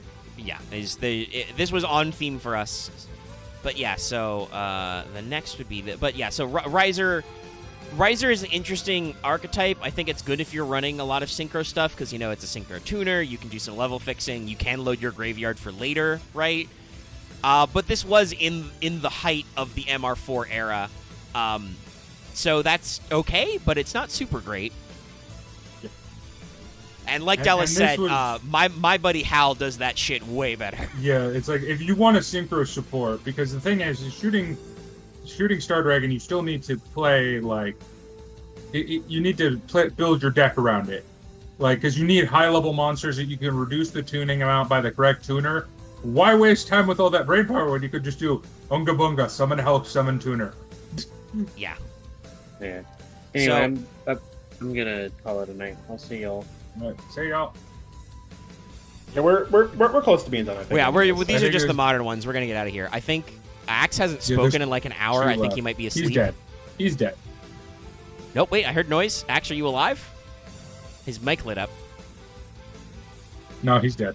All right. I think Axe just conveniently shuffled around at the perfect time. Loth left earlier. I don't know if he was able to say it out loud, but he did leave because I know he's in the chat now talking about waiting for the bus and shit. Marth ran out of juice a while ago, so congratulations, everybody. You, the audience, and the two people, my two co-hosts, you have lived through Signer Dragons. My parents went to Chicago, so I got fucking nothing to do. So I can stay up late. This is Red Rising Dragon, which has basically this rising thing seems to be the kind of what they're going for with the same effects as this is a smaller monster that lets you do some interesting stuff to get into your synchros.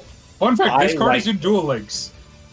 Which is really fucking weird because this card came out in 2019 in Savage Strike. This, by the way, this is a common BT dubs. I really like this design. I will be honest. I think Red Dragon Archfiend on fucking fire is a pretty cool. No, this is a pretty good aesthetic. This is literally Red Dragon Archfiend, but he is fire. I have one regret with this. Mm-hmm. This should have been Red Hot Dragon Archfiend. Oh, yeah, absolutely. It's... if there was ever a card to be named Hot Red Dragon Archfiend, it's this card. Considering this came out probably 10 years after the manga, I wouldn't be shocked if somebody in the art department was like, you know what? Hot Red Dragon, this Flaming King Red Dragon Archfiend, he's not flaming enough. What if I drew Red Dragon Archfiend, but on fire? Fire. No, he's not on fire. He is fire. It's true. But yeah, he looks pretty sick. So, this is a level 6 Dark Dragon Synchro. Requires 1 Fiend Tuner. Gee, I wonder what they're going for. And 1 plus non-tuner monsters. Yeah. When this card is Synchro Summoned, you can target 1 Resonator monster in your graveyard, special summon it. You can't special summon monsters from your extra deck the turn you activate this effect, except Dark Dragon Synchro monsters. There's a reason, by the way, why this card printed in 2019 was a common. That bit right there really sucked in 2019, but is okay now. Hey Omega, out of curiosity, this is part of the current meta deck in Duel Links, actually. What's up, Omega? Just Resonators. What monster type are the Resonator monsters? Resonators. Those are Fiend Tuners. Oh, I see. So this is what we call synergy. Yeah. During your main phase, except the turn this card was sent to the graveyard, you can banish this card from your graveyard, then target 2 level 1 Resonator monsters in your graveyard, special summon them. So yeah, this is just now in our current year of Yu-Gi-Oh!, this is just a good tech card for Resonator / Archfiend decks, right? Like Red Dragon. It's in the era of MR4, that was not good because it locked you to Synchro Summoning, so... And Synchro Summoning was bad in MR4 because Konami wanted to push their new product. Well, yeah, and the one good thing MR4 did is said, okay, pendulums fucking sucked, we fixed them. And to be fair, MR5 has kept the fixing version of pens, which I personally agree with. The fact that you could infinitely recur 5 monsters every turn. If you I think they need to undo some of what they did to Pendulum. I think the mechanics are okay. I do agree with you, Dallas, that much like Skull Joker just got put back at 1. Electromite. Electromite could probably go to 1. There's a couple of things they could do to make pendulums a little better because pendulums in the TCG still don't fucking do anything. They're irrelevant. Yeah. Unless you are Triff Gaming, pendulums suck. Yeah. I mean, like I say that there actually have been some pendulum decks with the new unbanned list that have been seeing some play. You know, like pendulums are not But bad. the problem is pendulum is now just Endymion. Like there is no other pendulum archetype that works right now. Well, I will say Metal Foes work, but Metal Foes work because they're a resource recurring engine, but they are not a pendulum deck. They're more an engine that just happens to be pendulum monsters. They're a fusion deck that happens to have pendulum monsters in it. Yeah, a pendulum engine. Pendulum. So let's bring up the other. This is much like how we got Cosmo Blazer. They were like, Cosmic Blazer. They're like, oh, well now Jack needs a second level 12 big boy, or he needs his own big dick monster. So this is we will be familiar with this because in the OCG this came out in 2019, Red Dragon Supernova. But it was not printed until this year in the TCG when Ghosts from the Past got some imports. Filthy Casual was talking about God, what the fuck is that thing called? Bishbalkan. Oh yeah. I don't think we brought up Bishbalkan. We could though. We did. I would say Bishbalkan. But here's Red Supernova Dragon. Bishbalkan is real, but also a fake dual dragon because he's not listed in the Wikipedia. So he's fake. He's not real. He's technically a dual dragon. He is, but he isn't. Well, also, White Slifer is on his card art as a tiny bitch boy. No, that's the Stardust, I think. We should bring this up just because this art is hilarious, but...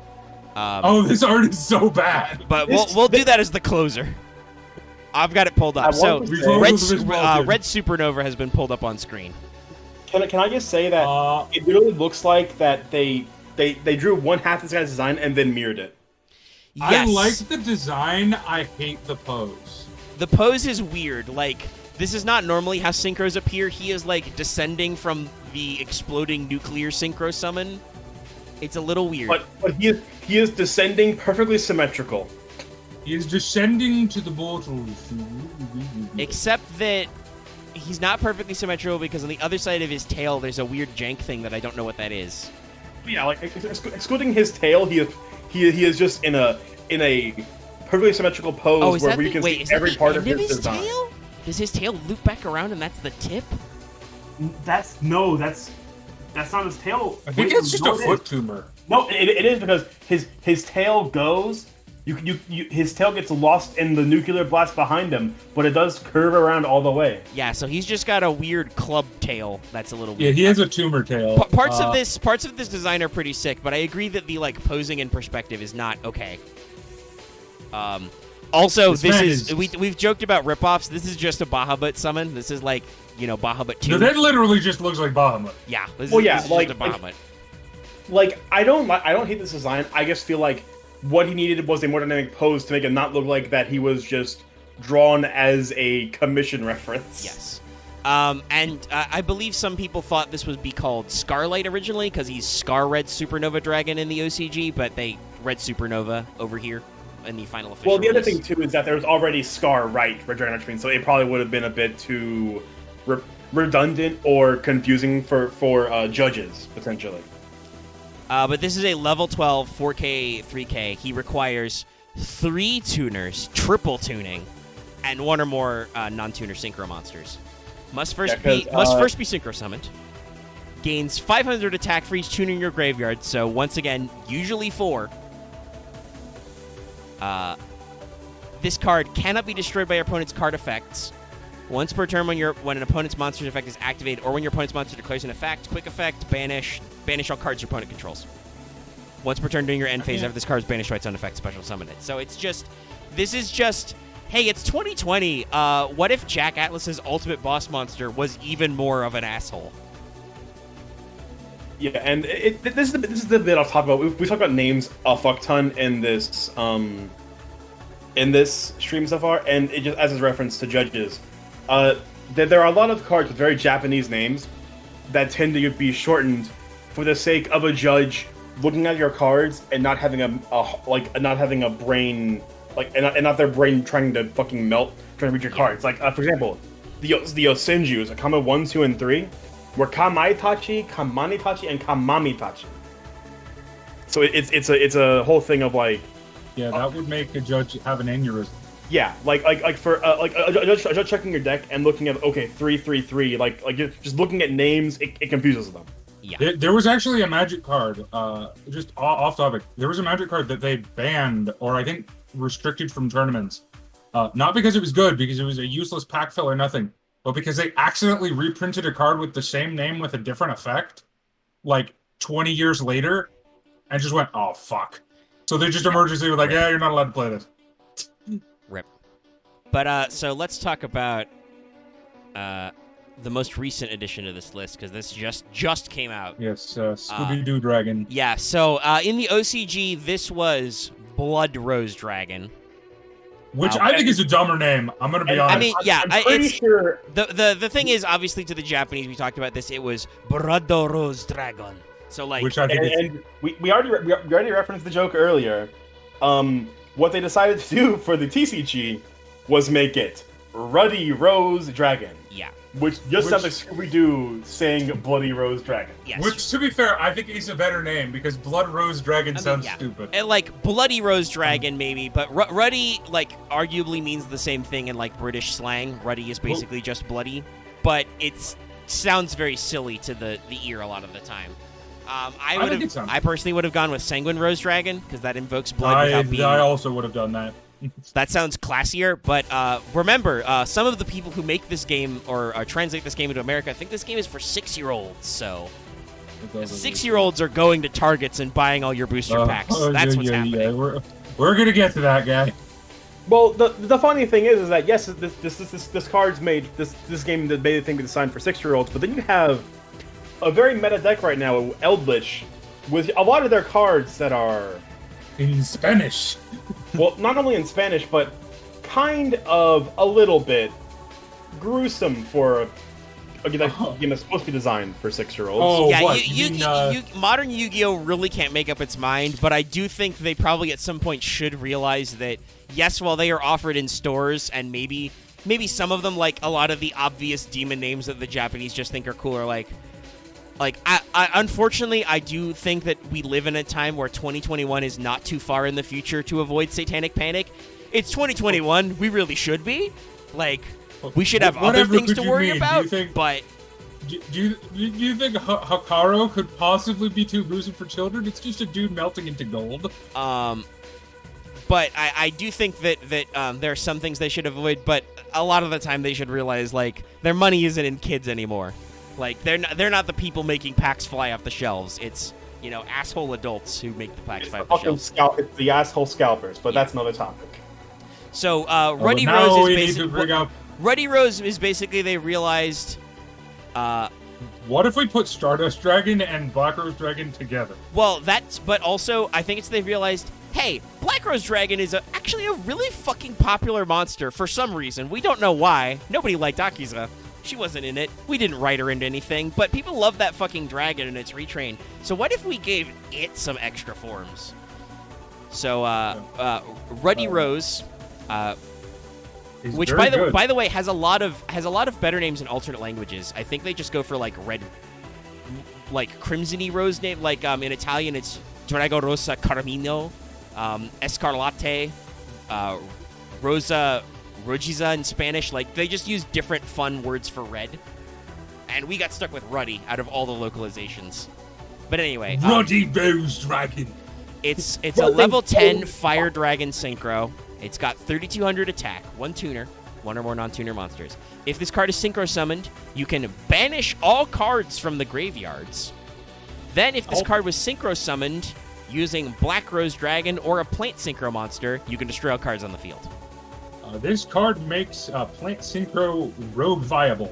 I'm not even kidding. When your opponent activates a card or effect that would destroy a card, quick effect, tribute this card, negate the activation, then special summon 1 Black Rose Dragon from your extra deck or graveyard, which... And then nuke the board. Yeah, means you blow up. So this has a Stardust tier negate, literally, but also then... It doesn't recur, so that's unfortunate, but it does float into a Black Rose, which you can immediately then use to be like, hey, this board, fuck you. So this actually this has card been has showing 2 up at board tournaments.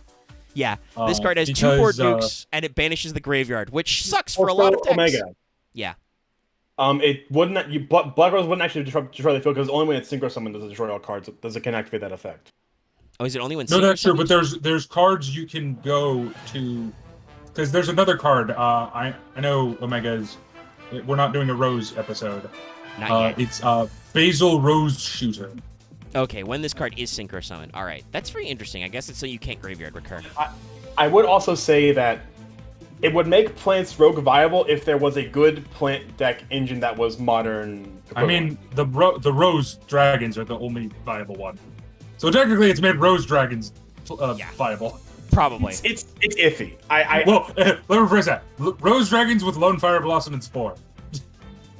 Well, I mean, yeah, I'm including shit like Lone Fire and bullshit into decks like that because why would you not play Lone Fire in a plant deck? But I think it's the start that Plant Synchro can start to come back, but we'll see how it shakes out. Because there's some weird stuff with another 5D's character who wasn't a character who's actually getting some of her cards represented as well. Who's that? Sherry LeBlanc. Oh, right. They are giving some of her cards that weren't translated in the Animation Chronicle, and then they've given her some extra synchro. The character that's even less of a character than Akiza. I forgot she existed. Well, Akiza had a character. Her character was just overwritten by unfortunate circumstances, whereas Sherry LeBlanc was like... Whereas Cher had no character to begin with. But yeah, Akiza's character was sidelined so hard that literally in a official eye catch for the 2nd season, I think she was listed as the cheerleader or the bench warmer. It was bench warmer. She was literally called a bench warmer in an official art piece because Which is she was bullshit, the backup because character. if you look at the decks they're playing, the only person that was playing a tournament-ready deck was Akiza. But so we talked about him. Let's throw Bishbolkin really quick on screen. Bishbolkin. The man of 1,000 replays in OTKs. So yeah, Bishbolkin is Ultimaya Zulkin with it's Ultimaya Zulkin wearing arms. I mean, but we need to talk about Bishbolkin's effect though. Let's first talk about this art. Look at this motherfucker. We can't talk about Bishbolkin without talking about Bishbolkin FTKs. Yeah.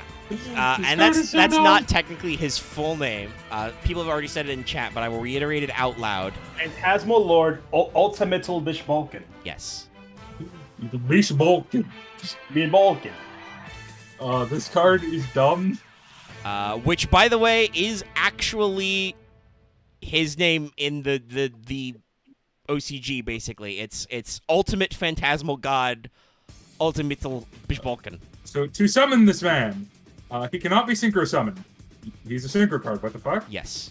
By sending 2 level 8 or higher monsters you control with the same level to the graveyard, 1 tuner and 1 non-tuner. Much like Ultimaya Zulkin. He cannot be destroyed by card effects. This card gains 1,000 attack for each monster in its field. It is 0/0 once normally. per turn during either player's main phase. You can summon the same number of Uchatzimimi tokens on the field in defense position so as to summon as many as possible. This card is responsible for a great many FTKs. Hey, Omega. Yeah. I want you to read this trivia of the name of Ultimaya on stream. Yeah, sure. I'll pull up the trivia tab. Is it a real trivia, or am I going to get mad? No, it's right. It's more just wow. This card is named after Ultimaya, which in Hindi means the inversion of cosmic illusion, the great magic, same root, that makes the one oversoul think it is many, and lost in the unfathomable samsara. Mitznal, the realm of the dead in Maya mythology, and the 9th and lowest level of the underworld, and Xibalba, the name of the underworld in Kichimaya mythology. So technically this guy's name is just Hell, Hell, Hell, Hell. Yes, this card's name is Phantasmal Hell, Lord of the Hell Hells. Yes. That's so much better. I am Phantasmal God, Hell, Hell, Hell, Hell. Super Hell God, Super Hell, Hell. I am Super Hell Man, Hell by Hell God. Bishboken is a funny card because it's used in the most weird FTKs Yeah, ever. it only exists for shenanigans. Like, obviously, the intent is for you to special summon a shitload of tokens and give him a lot of attack because he's 0/0 normally, but also... No, But don't also do that. Oscalapiscu exists. Yeah. Also, we can do other shit. So another thing for Uchatsu Mimime token, it is Wicked Eye God token in Japan. I don't know where they. I'm sure Uchatsu Mimime is probably the minor Hindi way to say Oh Wicked god, Eye God. hell, or something. Yeah, it's probably another play into the wicked eye god, the hell dragon. By the way, guys, in case you couldn't tell, this monster is the evolved counterpart and true form of Ultimaya Zolkin, as reflected in its appearance and summoning condition. If you couldn't tell how a Sky Dragon, who's a big ass dual dragon bungus, is very tiny and is very tiny. Fun fact: Bishboken actually won a regionals tournament. Well, because you know what deck this works in? Is not the intended deck of this card at all.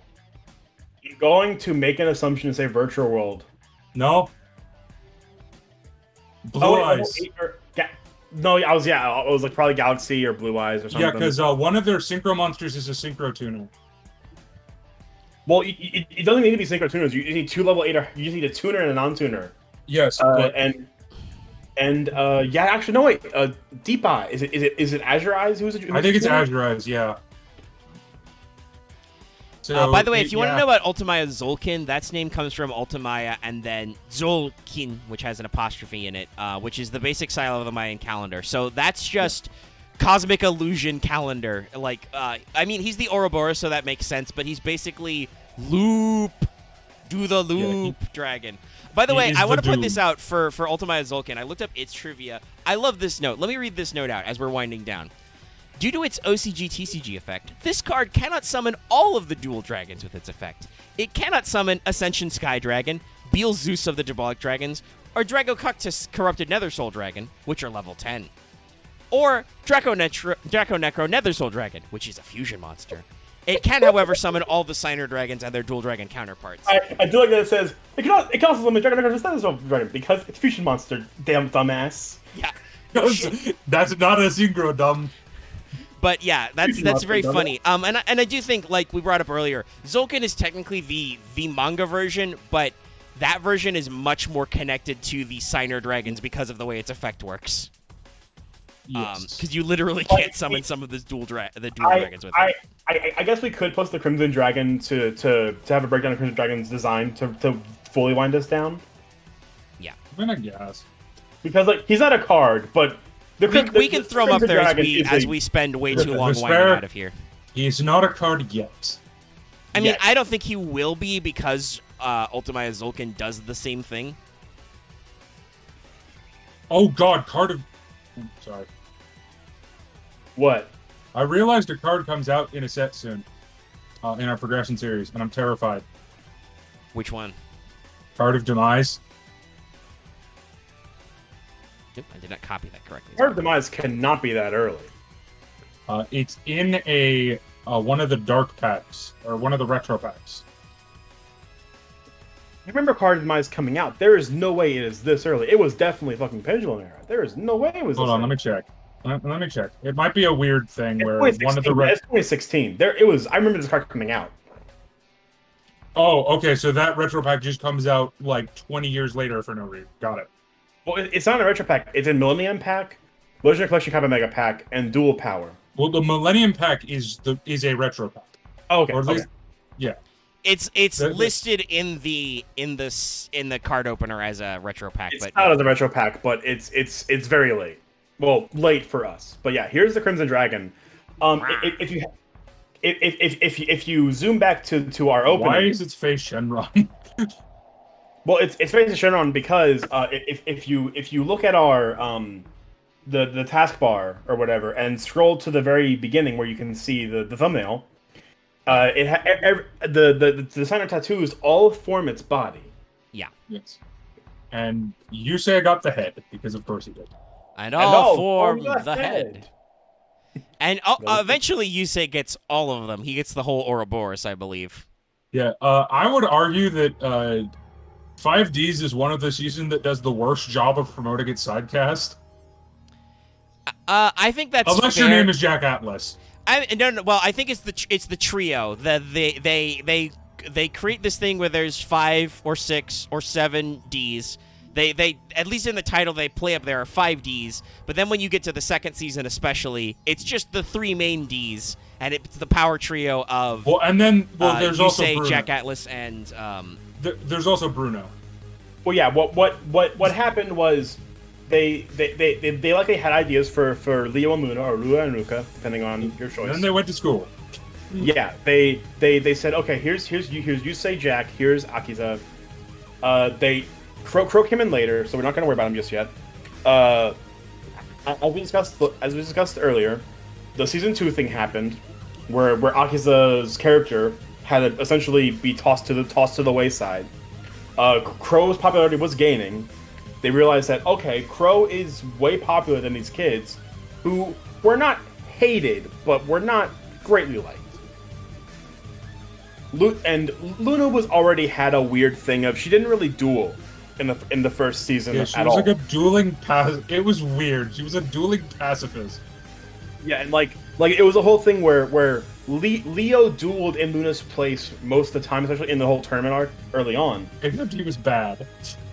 Yes, and then there was a whole thing where Gubin was like, "That's weird. She's definitely a signer, but she is not showing her signer powers." And then the whole thing happened where her signer power showed while she was in the stands watching.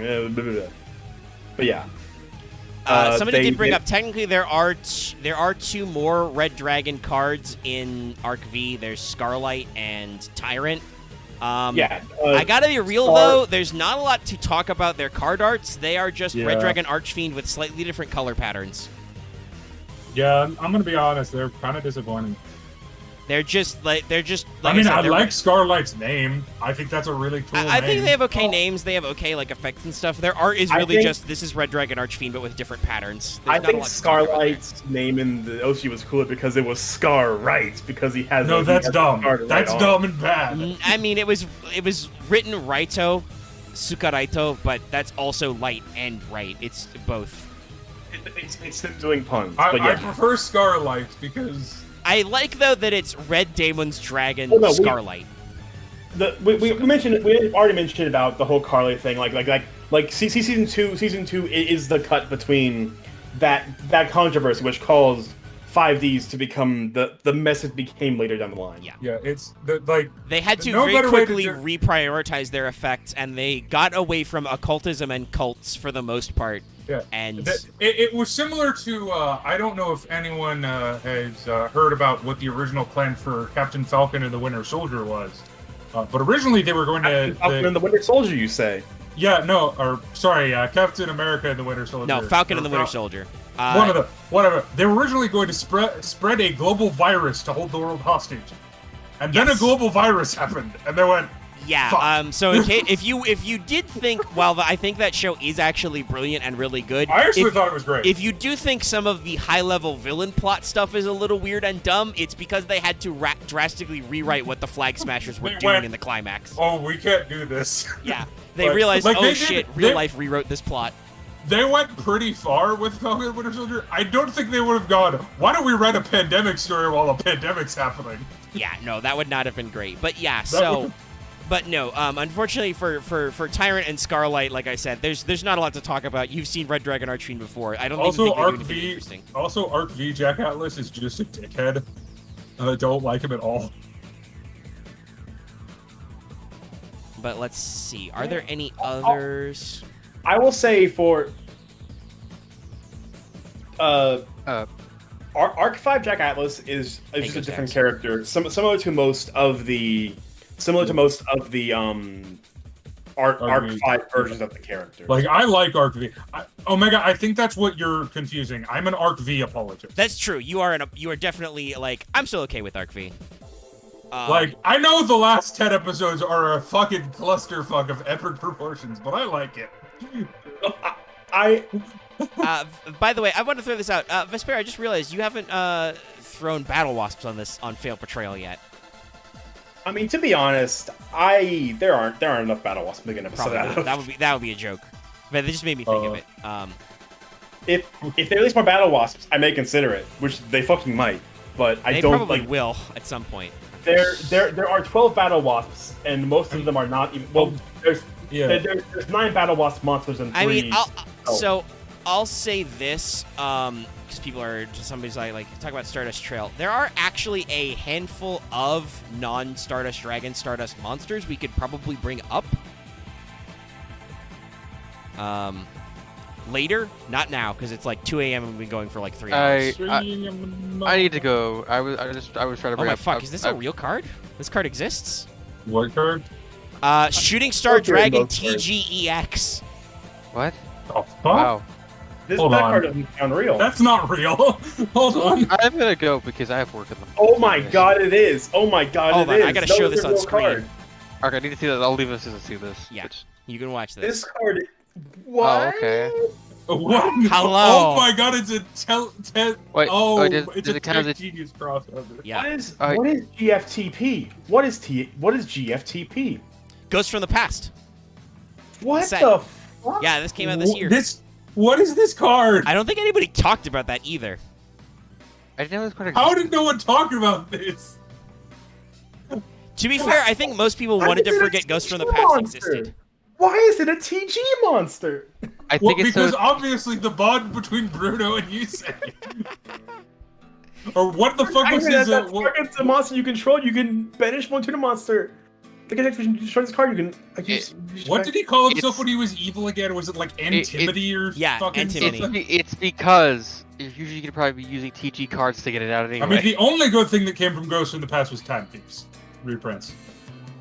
I mean, for me, there was a very important reprint. It was Meteor Black Comet Dragon got reprinted after like 5 years, and I was so it's not like $500. Yeah, I was able to buy it for more than like $50 because it was reprinted once.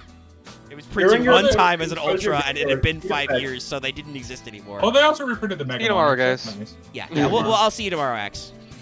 But yeah, cards in the graveyard. You contribute 2 Synchro monsters. Special summon this card. What? There's some weird shit, but there are actually a decent number of Stardusts. We could tuck that as a micro archetype a different time, and we could also wait until Dawn of Majesty comes out. To be fair, a lot of my favorite archetypes are micro archetypes. Like, I love the Yubel design, but I don't think we're ever going to get a chance to talk about an archetype with 4 cards in it. Well, we are actually we already did. I don't know if you were there, but we did mention Yubel when we talked about Newest Wiseman. I thought you were there. We at least showed off regular Yubel and then the second form. I don't know if we got all 3 of the core Yubels. I don't think we showed off all of them. Yeah, we definitely didn't. We can bring it up later. But like, there are definitely micro archetypes we could do small stuff bits on. Not tonight, obviously, because this did go the full 3 hours. This was we need to do the Phantom Lords. I'm still fucking Whiplash. Like you said, Shooting Star Dragon TGEX, and I said that's not real. I was like, that just sounds like a prototype name. What the fuck is it? And then I was like, oh god, it's a TG monster. I mean, you say it's just Akiza, but it's not. It's the chick from Converging Wishes. Is Stardust Trail, which I don't know if that's also supposed to be similar. But it's from that episode of the anime. Oh my god! I keep bringing this card to make sure it's real. It does in fact exist. Not that I would mind talking about Stardust Trail, because Stardust Trail is a dragon type monster that is also just a woman. Wait, what? Hold on, I need to see this. What are you looking at? Stardust Trail. Okay. Dallas wants to see it. I don't have good art. I'll pull up the card at least though. Wait, what? So, this is Stardust Trail, which is once again, I will grab the card art for Converging Wishes, the trap card. Let me make sure this is centered. Oh, this isn't real. No, this is coming out in Dawn of Majesty, so it's not. This- It doesn't have an official TCG release yet, but yeah, this card is real. It's coming. This card's part of the new Majestic support, more or less. Yeah, this is part of this, and Stardust Synchron are basically, hey, here's a 2-card combo that gets you Stardust Dragon every time. But yeah, so that's Stardust Trail. She is Dragon type. It's literally a woman who might also be a dragon. I mean, to be fair, there's worse dragon types. I'm fine with this card being a dragon because like there even though she is just a woman, there are draconic features that you can look at and see. Okay, I get it. I see why. Yeah, Dragon's been pretty all over the place. I mean, you've got cards like Keeper of the Shrine, who yes, he has horns and scales and stuff, but is also mostly just a dude. So like yeah. I will say Dragon is like Dragon is the second most vague archetype design in my opinion. Well, and to be fair, I joked about this earlier with you when you were like, technically there should be a word like dragons are a very very broad strike zone of folklore.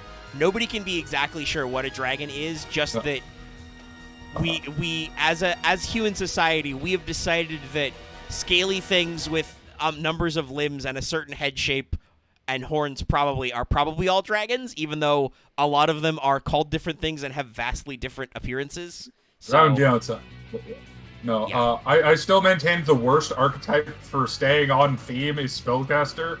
Why are certain things Spellcasters? Who knows? Yeah, a Spellcaster is an unfortunate archetype that's just like, hey, if they're a magical thing, they can just be Spellcasters, right? We'll slap that on there. Why is Protector of Eyes of Blue a Spellcaster? I'm genuinely curious. Wait, who? Protector of Eyes of Blue. I'm assuming it's because Eyes of Blue are all spellcasters, but you are correct. This man has a sword in his butt. This is a warrior. We will break this down when we do Blue Eyes / Eyes of Blue at some point in the future. It will probably be a lot like this one, and people will die as we go on. But yeah. Oh yeah, no, that one. If you thought Stardust had a bunch of fucking bullshit, be ready for Blue Eyes. It is.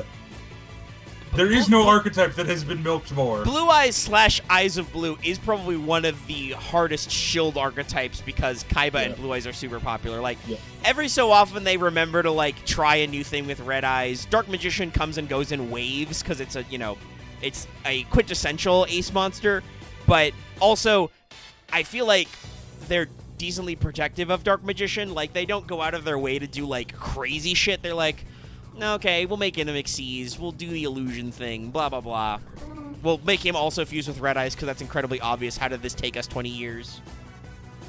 But, yeah, like, Blue Eyes and Eyes of Blue is just like, hey, everybody wants Blue Eyes, but they suck. What if we built an entire lower-level support archetype around them?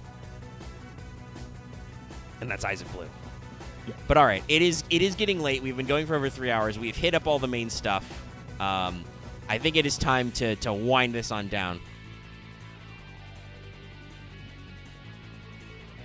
I mean, yes, I've seen the cats from Rush Duels. Yeah, it's weird.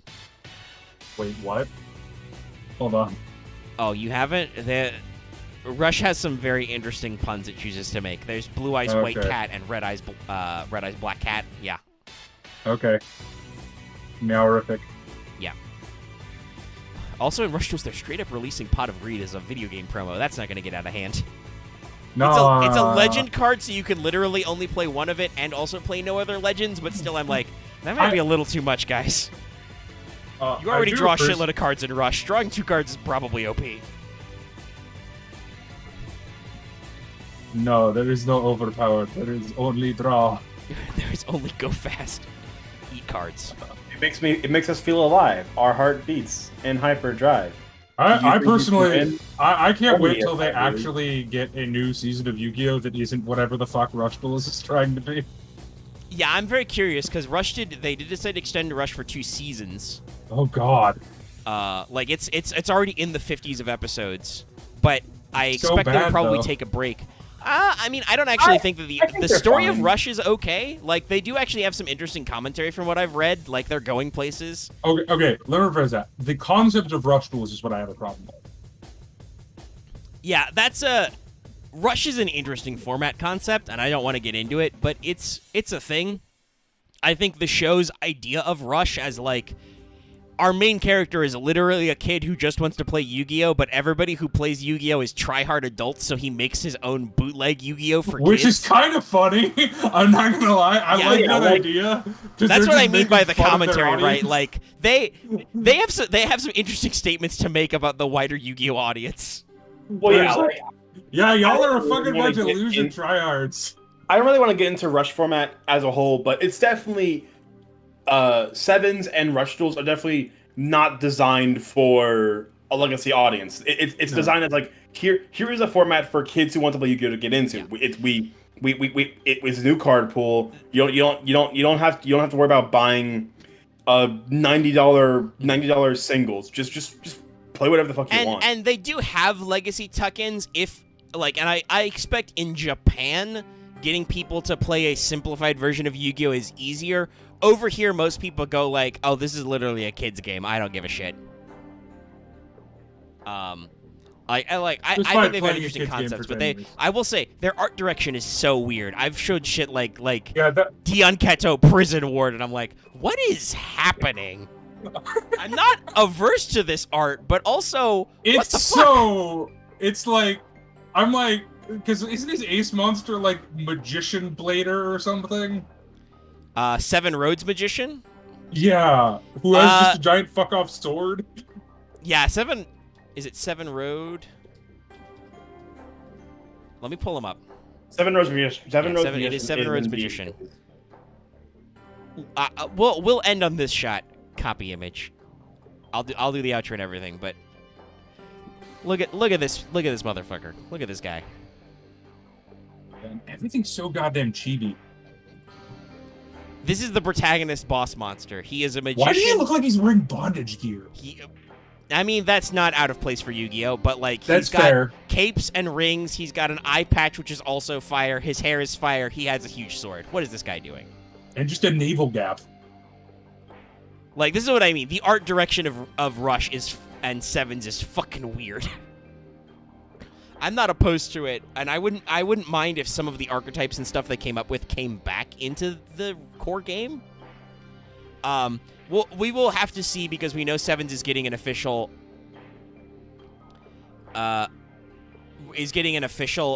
dub, so they're actually porting it over here. We'll see if they bring over Rush Duels. It kind of sounds like they aren't, though, because there is a survey by Konami going around about Speed Duel products, particularly about if you liked the Battle City box set, which I have not picked up myself, but several people, including one Joseph Rothschild, aka MBT, does heartily recommend it, and also recommends it on terms of you can go to Speed Duels events and wreck children and get free prizes. That's not necessarily something I think we should over-promote, but it's an interesting limited format. Break their dreams. The limited card pool system is actually pretty interesting compared to rebuilding all of Yu-Gi-Oh. I actually do like it for a similar reason I like Link format. I just think that Links did it a little better because of certain things. Yeah. Well, and to be fair, one of the other questions is about skill cards. They're like, hey, what should we do about powerful spell cards? Should we errata them or ban them? And then what do we do about weak skill cards? Should we edit them or should we just make better skill cards? It works a lot better when it's just a computer program that you could just go nerf. Yeah, the computers solve a lot of problems.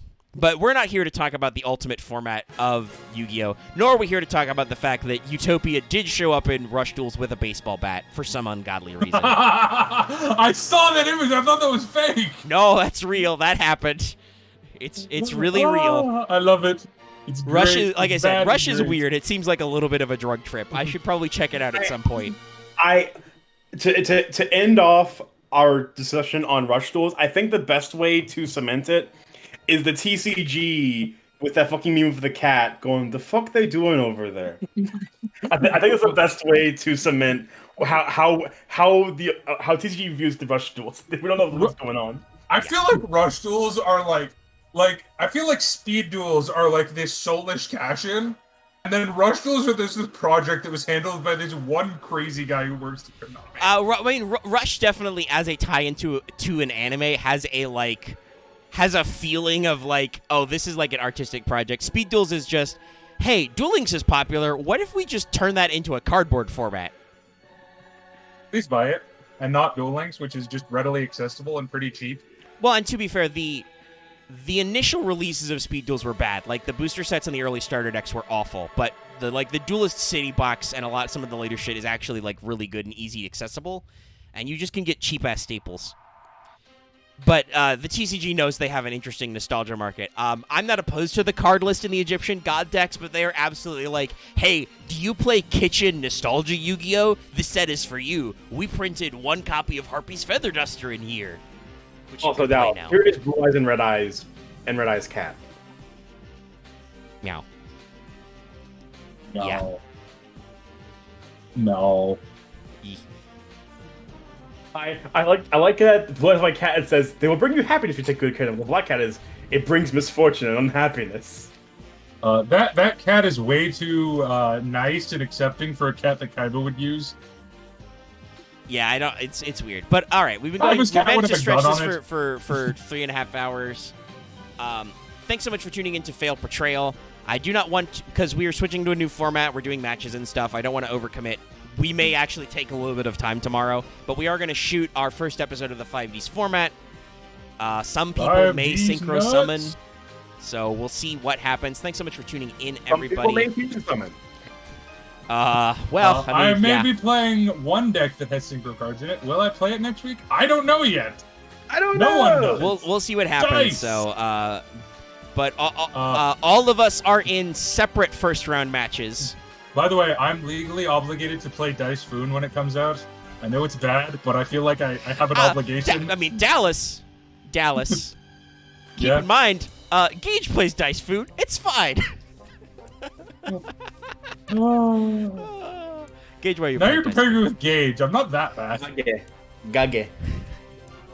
I mean, we've got the Sed, we've got the Dad. So this is me. I don't have Vesper's Dad. gonna pull. I didn't get any Dad either, but Oh, Vesper, God, are you no. gonna pull Dragon Rulers? Are you gonna? We are going to ban those Dragon Rulers so fast. But don't though. I want them. The I thing want is, it's to be good, Dallas. look, but Dragon Rulers are not dragons. Those are separate cards. Now, They the are. difference between our progression and their progression is that the rulers are automatically at 1.